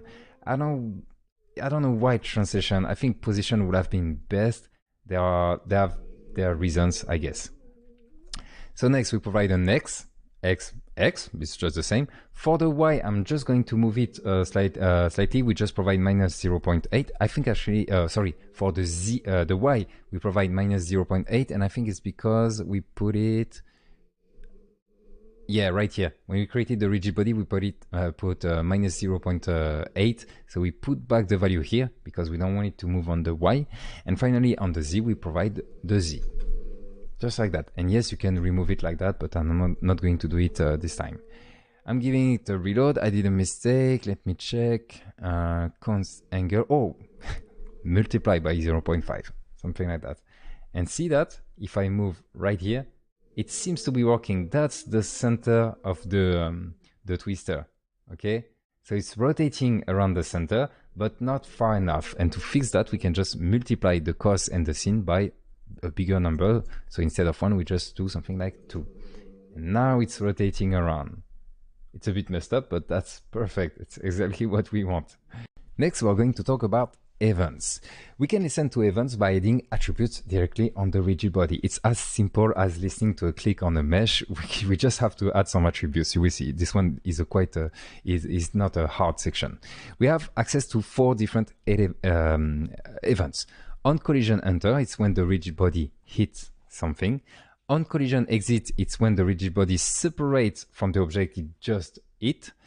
On sleep is when the rigid body starts sleeping. What's that? And on wake is when the rigid body stops sleeping. Okay, we're going to talk about the sleepings later, but for now, let's just focus on the on collision enter. So we're going to create a function for this one to start with. In there, we're going to do const collision enter, and we just create a function, and we are going to put a log inside of this one. So console log collision like this. And we want that function to be called whenever, let's say, our twister collides with something, or maybe we are going to do it on the cube. Yeah, actually, it's on the cube. So let's go back to our cube. So not the twister, on the cube right here. We're going to add the on collision enter and provide the function to it like that. And now give it a reload so that we have the cube and check that we have a bunch of collisions happening. Let's see again when the twister hits it, and boom. It's happening right here. So it's working. When the cubes collide, we get the function is being triggered. Nice. We're going to have some fun and play a sound when the cube hits something, just to practice a bit more and see how to play a sound too. First, we need to instantiate an audio. Yeah, by the way, I've provided a sound in the public folder. We are going to use useState in order to instantiate the audio only once in the case the component is being re-rendered. This is kind of a React trick.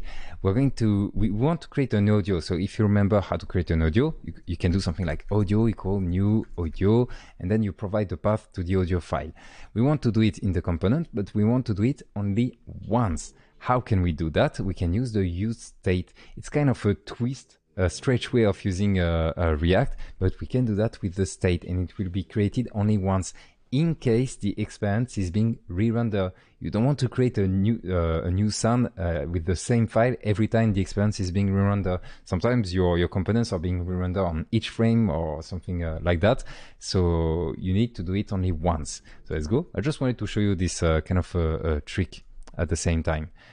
We're going to import it from React. It's going to be use state like this. And in there, so we can do it at the beginning right here, we can do const. So since it's a user state, we need to destructure it. It's going to be it sound like this equal useState, and check that instead of just providing, I don't know, like a default value like this, I will provide a function, okay?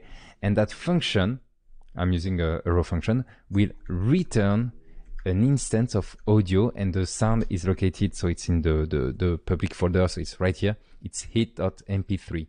So we can just put hit.mp3, okay? And since the fat arrow is only doing a return, we can remove the curly bracket and the return. So this one here and this one here, okay? I know it's a bit weird, but now check that. If you log the hit sound like this, you get the audio. And even if we have re-renders, which actually is the case right here, we have our experience that is being re-rendered, the first one will be returned, okay? It only created the audio once, which is cool. You don't want to create like 100 audios because your component has been re-rendered 100 times. Okay, next we can have fun and play it. So we're going to do hit sound, and I'm going to put it, right here inside the function that was logging collision. We're going to do hit sound, current time equals 0. We put back the time to 0. We've already covered that in another lesson, so I'm going to do it quickly. The volume, I'm going to put something random so that we have various variations of sound. And finally, we're going to play the sound like this. So sound play. So on each collision, we are resetting the sound to 0, and we are playing the sound at a random volume. Let's go. Let's give it a try. Nothing and an error. You remember this one? Yeah. Most browsers now, they don't let you play sound if the user didn't interact with the scene, with the page. the user needs to, I don't know, click on a button or press a key on the keyboard, something like that. So before the cube hits the floor, you just need to click on the page. So let's go, I'm going to do it. And now it's working. Okay? We can wait for the spin, the twister to touch it. And it's working, and you get sounds, and sounds add a lot to the experiences. I'm no sound designer, I'm really not an expert in the topic, but I know how important sounds are when you want to create an immersive experience. All right, it was just a quick test so that I can also show you how to play sounds. Yeah, we've seen that. Okay, we can remove this one because once we have like all the cubes falling from the sky, this one will really bother us. So let's remove this one. And actually, I don't think I will put let the log either. Yeah, remove the log too. Okay, cool. Let's move forward. Next one is on collision exit. There is no trick with this one. We can just implement it quickly. We are not going to create a function for this one. It's triggered if the object separates from another object. It just collides with. So in the case, I don't know, we make the cube jump, where this will trigger the on collision exit. So let's go. We're going to do it more faster. So on collision exit equal, and this time we're going to provide the function right here. So an arrow function like this, and console.log exit like that.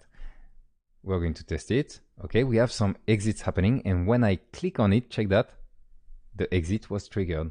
Okay, I can clean it, click on it, exit. Maybe there's two because you know the cube is also rotating, so maybe it jumped and then some part hit the floor because it's rotating at the same time. Anyway, with that, you can be aware that the two objects just separated. For whatever reason, maybe you're doing a game that needs this information, you can have it.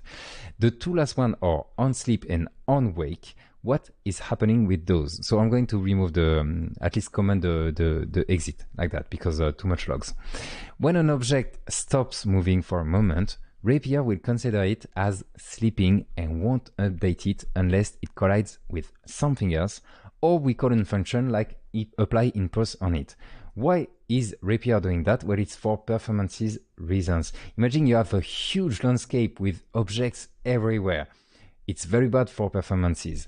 But if those objects are not moving, there will be sleeping, and Rapier won't even test them.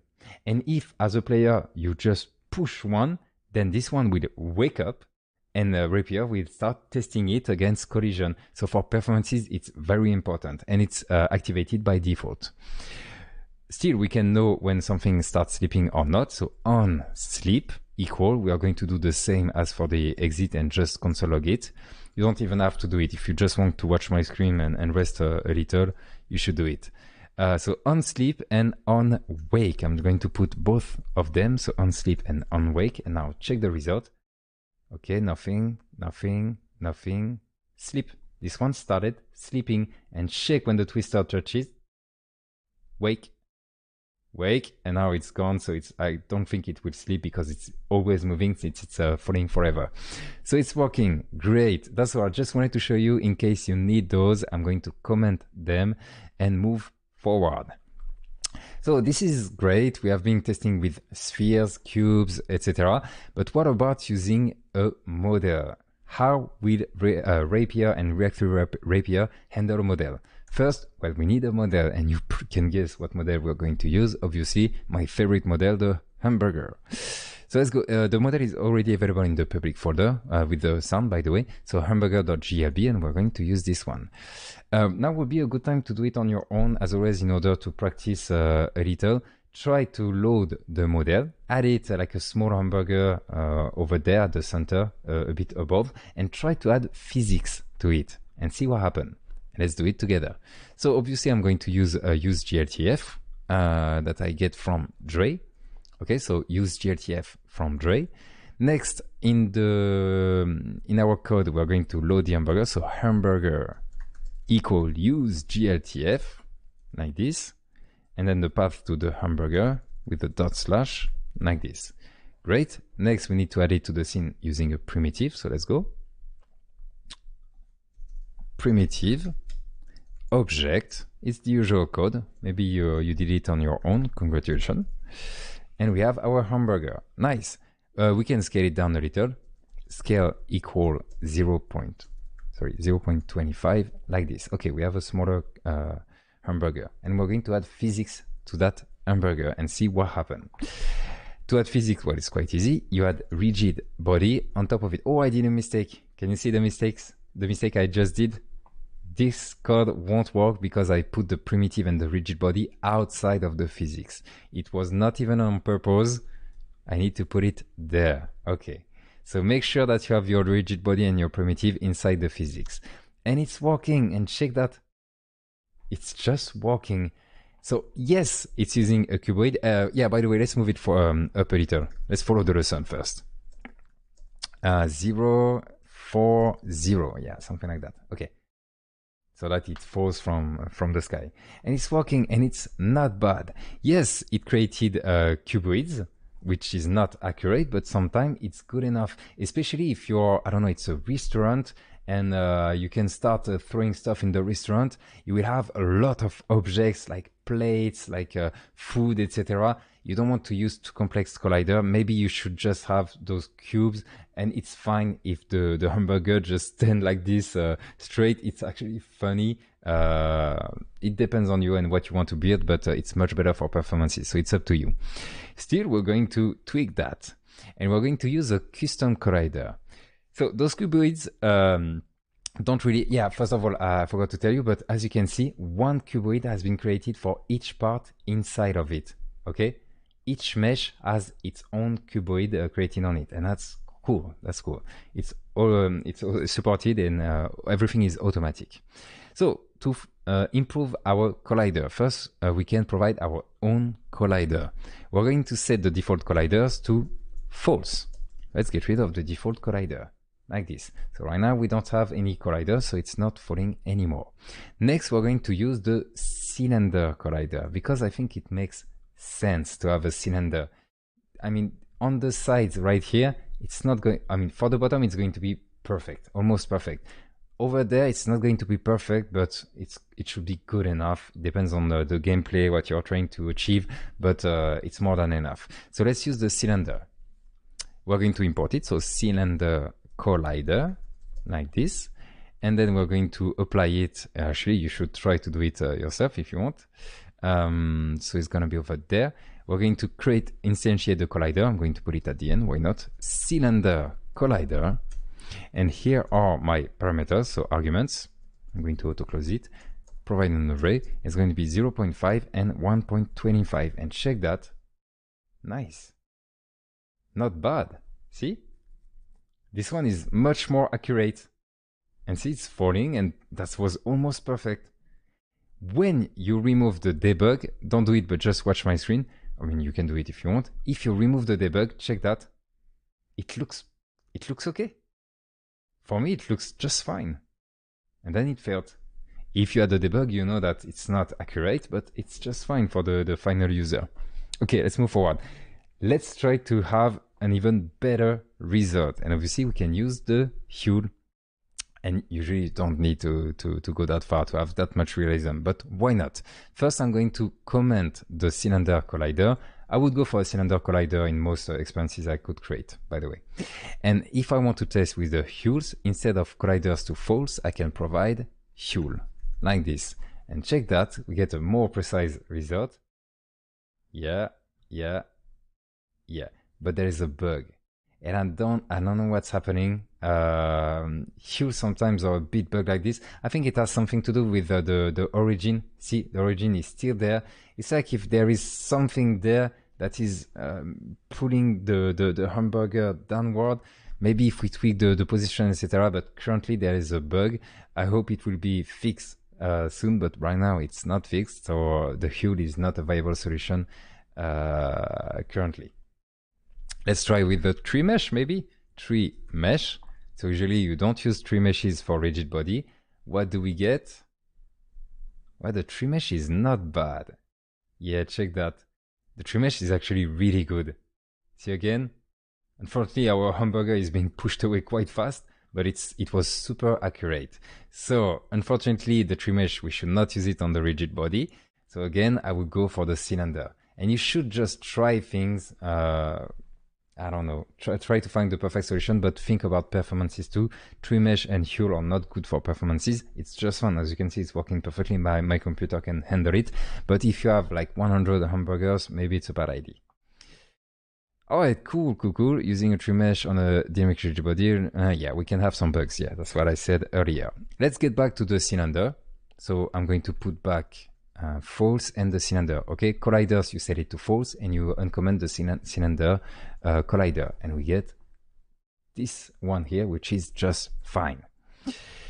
We are almost done. Let's do one more section. I hope you guys are okay. Maybe you should do a little break. It's the stress test. A stress test is when you test how far it can go. Right now, we're going to add a bunch of cubes and see how much cubes we can add before performances drop. Okay, let's do that. And we're going to create hundreds of cubes, you will see. To make things worse, we're going to add cubes all around the scene, so that we're going to add walls all around the scenes, so that the cubes that fall in the scene can't fall from the scene. So let's go. They will stay on the scene and keep colliding. And with the twister doing his thing, it's going to be messy, just like we like. You should try to do that on your own, by the way. If you want to give it a try to create the walls. It's not actual meshes that you should create, just invisible walls. Try to do that, and we're going to do that together. And as you can see from the code right here, we're going to create one rigid body, but with multiple cuboid colliders. So we don't need to create one rigid body for each wall. So let's go. We're going to do rigid body, and we're just going to create one to start with. Those are going to be fixed. We don't want them to move, just like the floor, like this. And in there, we're going to create a first wall, which is going to be a cuboid collider. So cuboid collider like this. And the parameters I'm going to provide are 5 to 0.5, and we get this right here. Then we need to move it a little. So let's go. We're going to change the position equal, and we're going to provide 0, 1, 5.25, because we are taking the thickness into account. Is it right? No, it's not right. Let me check. 0.5, 5 to 0.5. Yeah, I changed to 5.5 so that it's really like at the perfect edge. I don't know why I put 25 right here. Next, we're going to do it for the opposite side. So it's going to be the same wall here, but in there, we're going to invert it. So it's going to be minus 5.5. Okay, so we have two walls. Perfect. Let's do the next one. It's going to be, we're just going to mess up with the coordinates. So the first one is going to be 0.5, and the second one is going to be, the last one is going to be 5. Okay, so 0.5 to 5. And in there, we're going to have, let's see, it's going to be 5.5, 1, and 0. Yeah, I know this is not a lot of fun. So we have this one here, and we can duplicate this one and just invert this one here. Okay, and we have our walls. Nice. So that nothing can fall now. And the twister will just keep pushing things and pushing things and pushing things. Next, we have a small issue. And we're going to need to use the instance mesh to solve it. Since we want to test Rapier's limits, we need to make sure that Three.js can handle hundreds of cubes. Okay, we want to test the limits of Rapier, not Three.js. And if you add, I don't know, like 200 meshes with cubes, like one geometry for each one and one material for each one, you will have performances issues. We don't want those Three.js performances issues. We want Rapier issues. We want to test the limits of Rapier. And to fix that, we're going to use the instance mesh. And we talked about the instance mesh before, but this time we're going to implement it in Rapier. React 3 Fiber and React 3 Rapier. But for now, we're going to put Rapier aside just to understand how to use instance mesh inside React 3 Rapier. So let's go. I'm going to put it inside the physics, but it doesn't have to be inside the physics. And we're going to use the instanced mesh tag, which will create an instance mesh instance. instance mesh instance. Unfortunately, it's accurate. To that instance mesh, we need to provide 3 arguments: the geometry, the material, and the number of instances.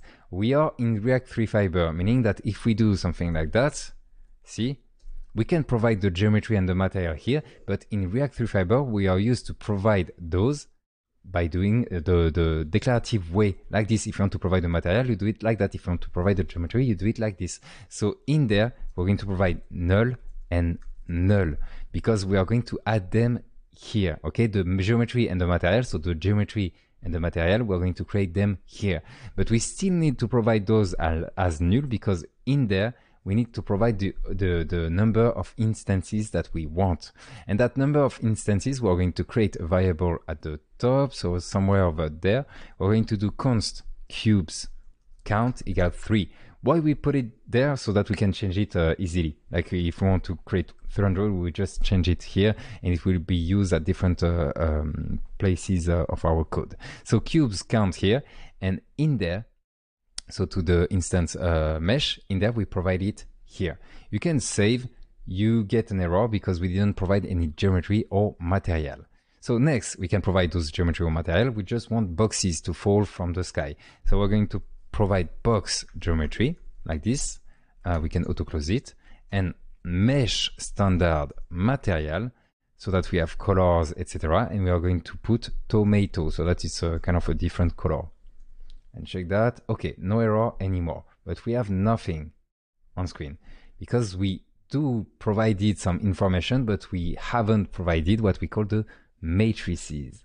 If you use an instance mesh, you need to provide the matrices for each of the meshes, if of the instance.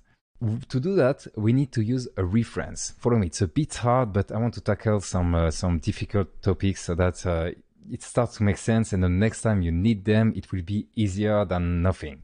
So let's go. We need a reference to provide those matrices to the instance mesh, and we need to provide one matrix per instance, and we have 3 instances. Okay, follow me. So let's go. I'm going to put that here. I'm going to create the const cubes with an s equal use ref, a reference. Then we're going to associate that with the instance mesh like this, ref equal cubes, and by doing that we get access to the reference and we will be able to provide the matrices. But we want to provide those matrices only on the first render, so we are going to use effect from React this time, and back to here. So import, sorry, I'm going a bit fast, import use effect from React, and back to here. So we have everything about the cubes and instance mesh right here. We're going to call it, and we're going to do use effect, provide a method, and provide an empty array so that this method is called only once after the first render. And I'm going to provide some line breaks. And in there, you can just give it a quick console log, first render, check that. First render, and it's being called only once, even if the component is being re-rendered. And in there, since we need to provide a matrix for each one of those instances, and we have 3 instances, we are going to do a for loop.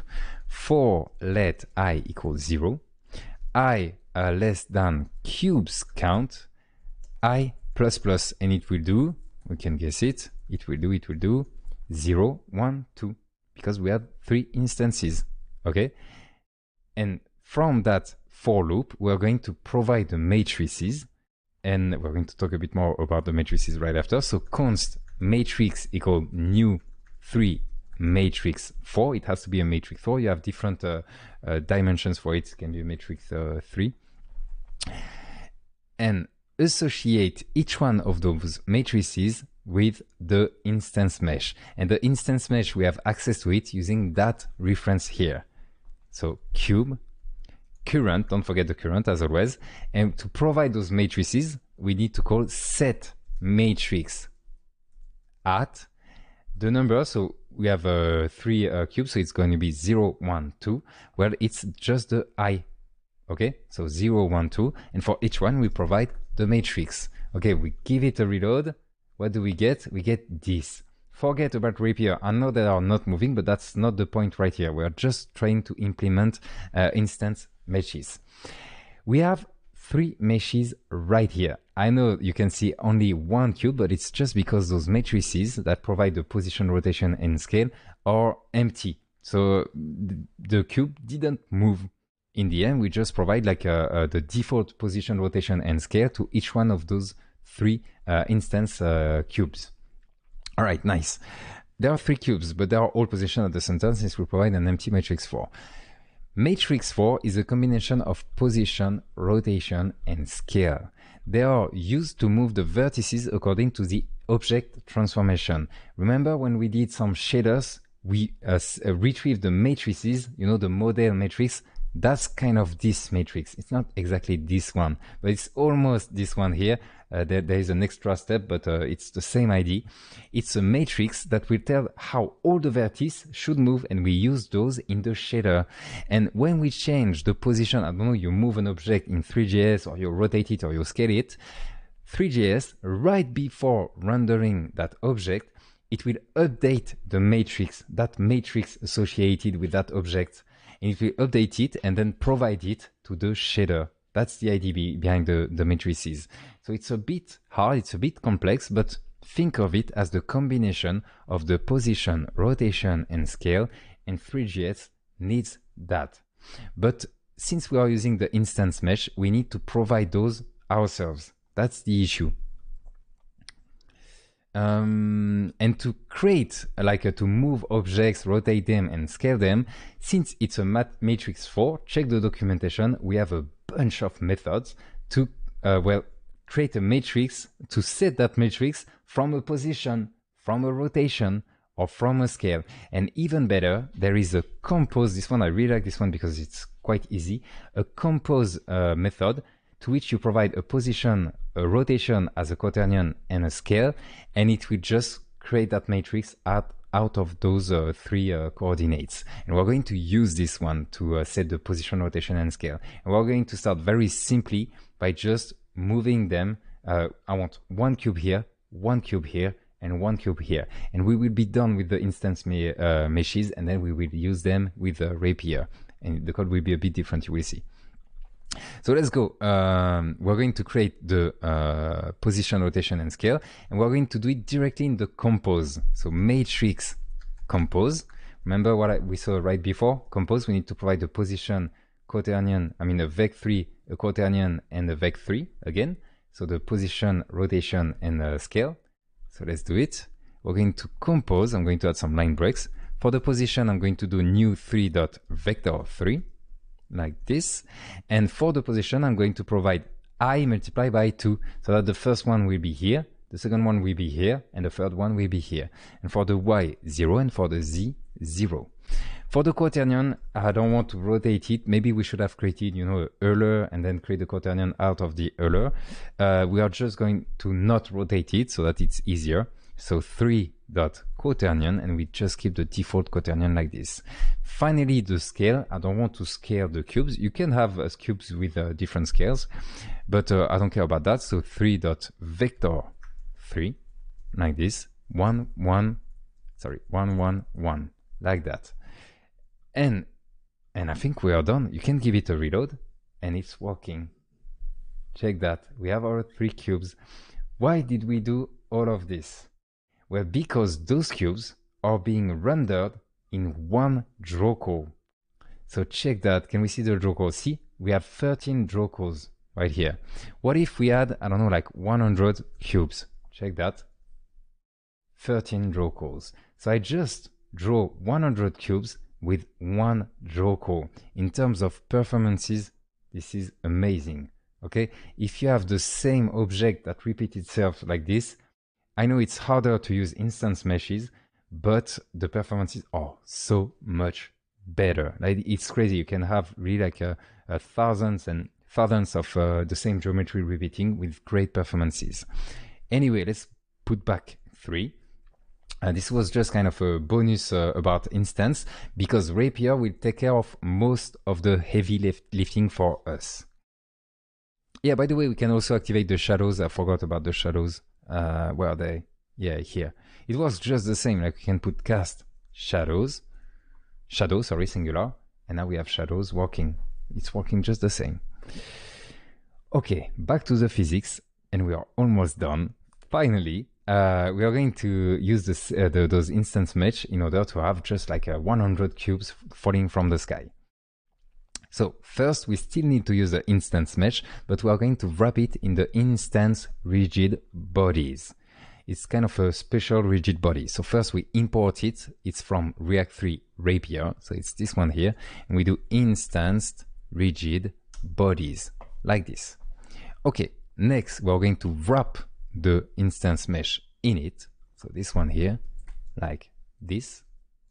And we can indent this one here. Okay, great. And see, something happened already. So that's great. Without a lot of effort, it happened. Give it a reload. And you get this. What is happening according to you?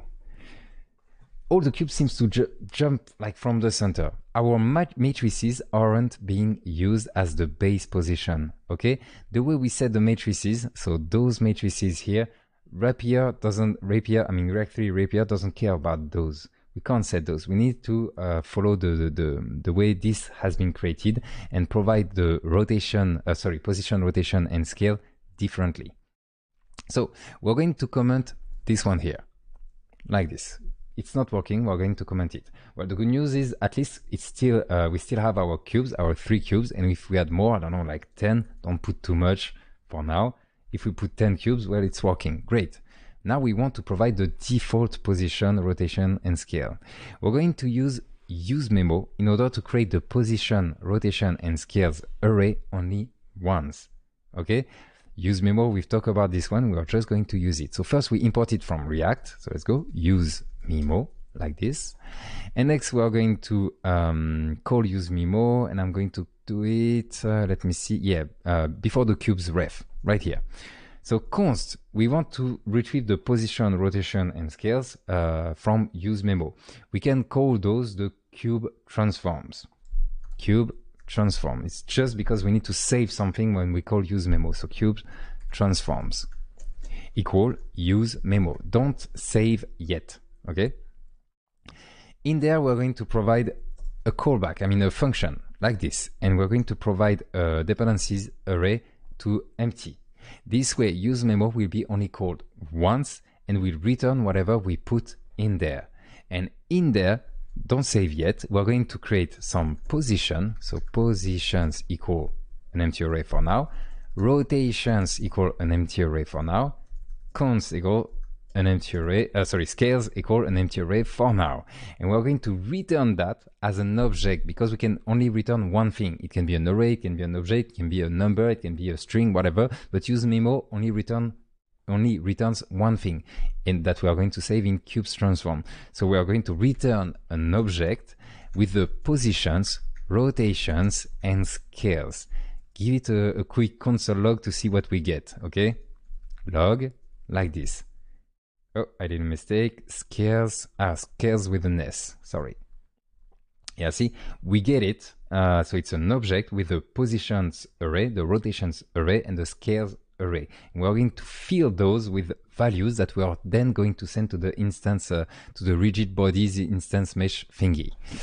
So let's go. In there, well, you can do the same loop as before. So since we have 3 cubes, we go from, so let I equals 0, we go from 0 to cubes count, not included, I plus plus, like this. And in there, we're going to fill those arrays, a bit like we did in here.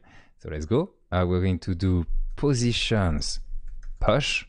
We're going to provide an array because it's x, y, z, and we're going to do the same. So I multiply by 2, 0, 0, the same as we did in the use effect right here.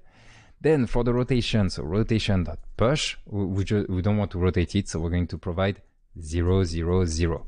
It should work just fine. I don't think it's a quaternion. Anyway, we're not rotating it, so it's fine. And for the scales, same, we don't want to play with the scales. You can have different cubes scales, and we're going to put 1, 1, 1, so they are all the same. Okay, nice. So we get our object with the positions, the rotations, and the scale. We are ready to use it. Let's go. To use it, you need to provide those properties to the instance rigid bodies. So let's go. Positions equal cube transforms, and for the positions with an S, we provide the positions property that we created in useMemo. For the rotations, for the scales, the scales, like this, okay? Positions, rotations, scales, save, reload, and now it worked. See our cubes? They were created at the where we wanted them to be created. And they are not jumping around because they are creating at the same place and just collide immediately. So it's working. And now we can have some fun. Let me see. First, we're going to change the values. Let's have some fun. Actually, you can try to do that on your own if you want to pause the video, add more cubes. So for now, it doesn't make sense. If we add 100 cubes, whether there are going to be 100 cubes, there. Not very interesting. But you can play with the positions and try to put everything like above, maybe a bit randomly so that they fall and we see what we get. So I'm going to do it like this. It's going to be, I'm going to provide the X, Y, Z. So math.random, do it on your own, have some fun right now. I mean, you can follow what I do, obviously. So on the X is going to be math.random minus 0.5 that I multiply by 8. So the whole thing I multiply by 8 so that it can be from -4 to +4. I'm going to do the same for the Z. Okay, so this one is going to be the Z. And in between, I'm going to add the Y. And for the Y, I'm going to do 6 plus I multiplied by 0.2. So that the first one will be at 6. The next one will be at 6.2, 6.4, 6.6, 6.8, etc. But they are going to move also on the X and on the Z. So we get a bunch of cubes that will just accumulate on top of the scene. You can actually test like this. Oh, I did a mistake. Oh, I forgot the comma right here, and check that. Now they are falling like this, and it's working. The scale is a bit too high. We're going to create one scale, so singular value, and it's going to be 0.2 plus math random multiplied by 0.8, so that it varies between 0.2 and 1, okay, because it's a plus math random multiplied by 0.8, and we're going to use it there. I don't provide this in each one because we would get a non-cubic shapes. What do we get? This. It's working again. And for the rotation, I'm just going to provide some random values. So again, I'm going to do it with line breaks. Math random. I don't need to multiply by a math by or something like that. As long as they rotate a little, I'm good with it. So X, Y, Z, math random, math random, math random. I'm going to add one more line break here. And check that. It's working. Nice. Okay, we have our stress test ready, but before putting high numbers there, we did a mistake. Do you know what mistake we did? We've kept the debug here, and I told you earlier that debug might trigger some performances issues. Those wireframes are being rendered separately by 3GS. Actually, I think they fixed it. Like right now, the last time I've checked, yeah, actually we can see that on the calls, see, we don't have that many calls. So I think this part has been optimized. Still, we want to make sure that the debug doesn't impact the rest of the stress test. So we're going to remove the debug right here. Okay, give it a reload. And now it's working without the debug. And now we can have fun and create and put some values in the cubes count. Be careful, do not burn your computer. I'm not responsible if there is an issue with your computer after you play with this variable here. So I will put 300 to start with, and let's see. Nice, 60 FPS. See, everything is working. Nice, the time to render everything is crazy fast. It's running at 60 FPS. There are a lot of triangles, but not many cores. I can put more, maybe 1000. Let's see, what do we get? It's working, it's working, it's working. 60 FPS, 60 FPS, 60 FPS, still 60 FPS, still 60 FPS. And I'm starting to have some drops right here. Okay, I've seen some drops. Also because my screen is the area for the canvas is quite small. Test on your computer, maybe it will not be that good, but honestly, that much cubes, it's just so good. Thanks to Rapier, WebAssembly, Rust, React3 Fiber, React3 Rapier, etc. So it's so cool. And we are done with the lesson. Congratulations, you did it. It was quite a huge lesson, but I wanted to show you a lot of things that we are going to use later. So yeah, a few improvements that we can do. Just a quick talk about that. First, we put everything in the same component. As always, it became a bit messy. You should put in separated components as possible. Also check some example from React 3 Rapier. It's the same page as usual. If you check for, I don't know, like physics, yeah, see, or just Rapier, you can have some examples. And actually there is one fun examples that is inspired by 3GS Journey that you can find here. Let me give it another reload. Yeah, that it looks like that. Wait. See that? Nice. The bokeh, I mean, the depth of field adds a lot and it looks super cool. So yeah, you have a bunch of examples. Just check them. See that? We have some examples there. This one is super cool. This one is great. Let me check the other ones. Yeah, this one, I love this one. Just check those to get some inspiration and see how they code those experiences.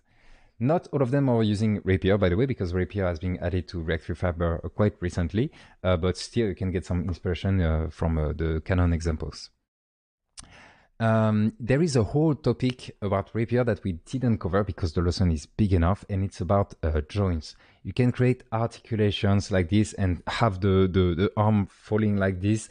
It's to create tentacles, robots, maybe some rope if you had enough joints. We didn't cover that because it's a big topic, but if you want to go a bit further, you can totally check those, and there is a documentation, etc. By the way, keep an eye on updates from both Rapier and React 3 Rapier, because especially this one is evolving quite fast. So just check the log, check the latest version. Maybe go on the Discord server and see, I mean, the Pointmenders Discord server and see what they are talking about this library. Even if it's quite simple, stable now, it will keep evolves. I'm sure of it. And we are done with the lesson. Congratulations. I will see you in the next lesson where we are going to create a game using Rapier. See you there.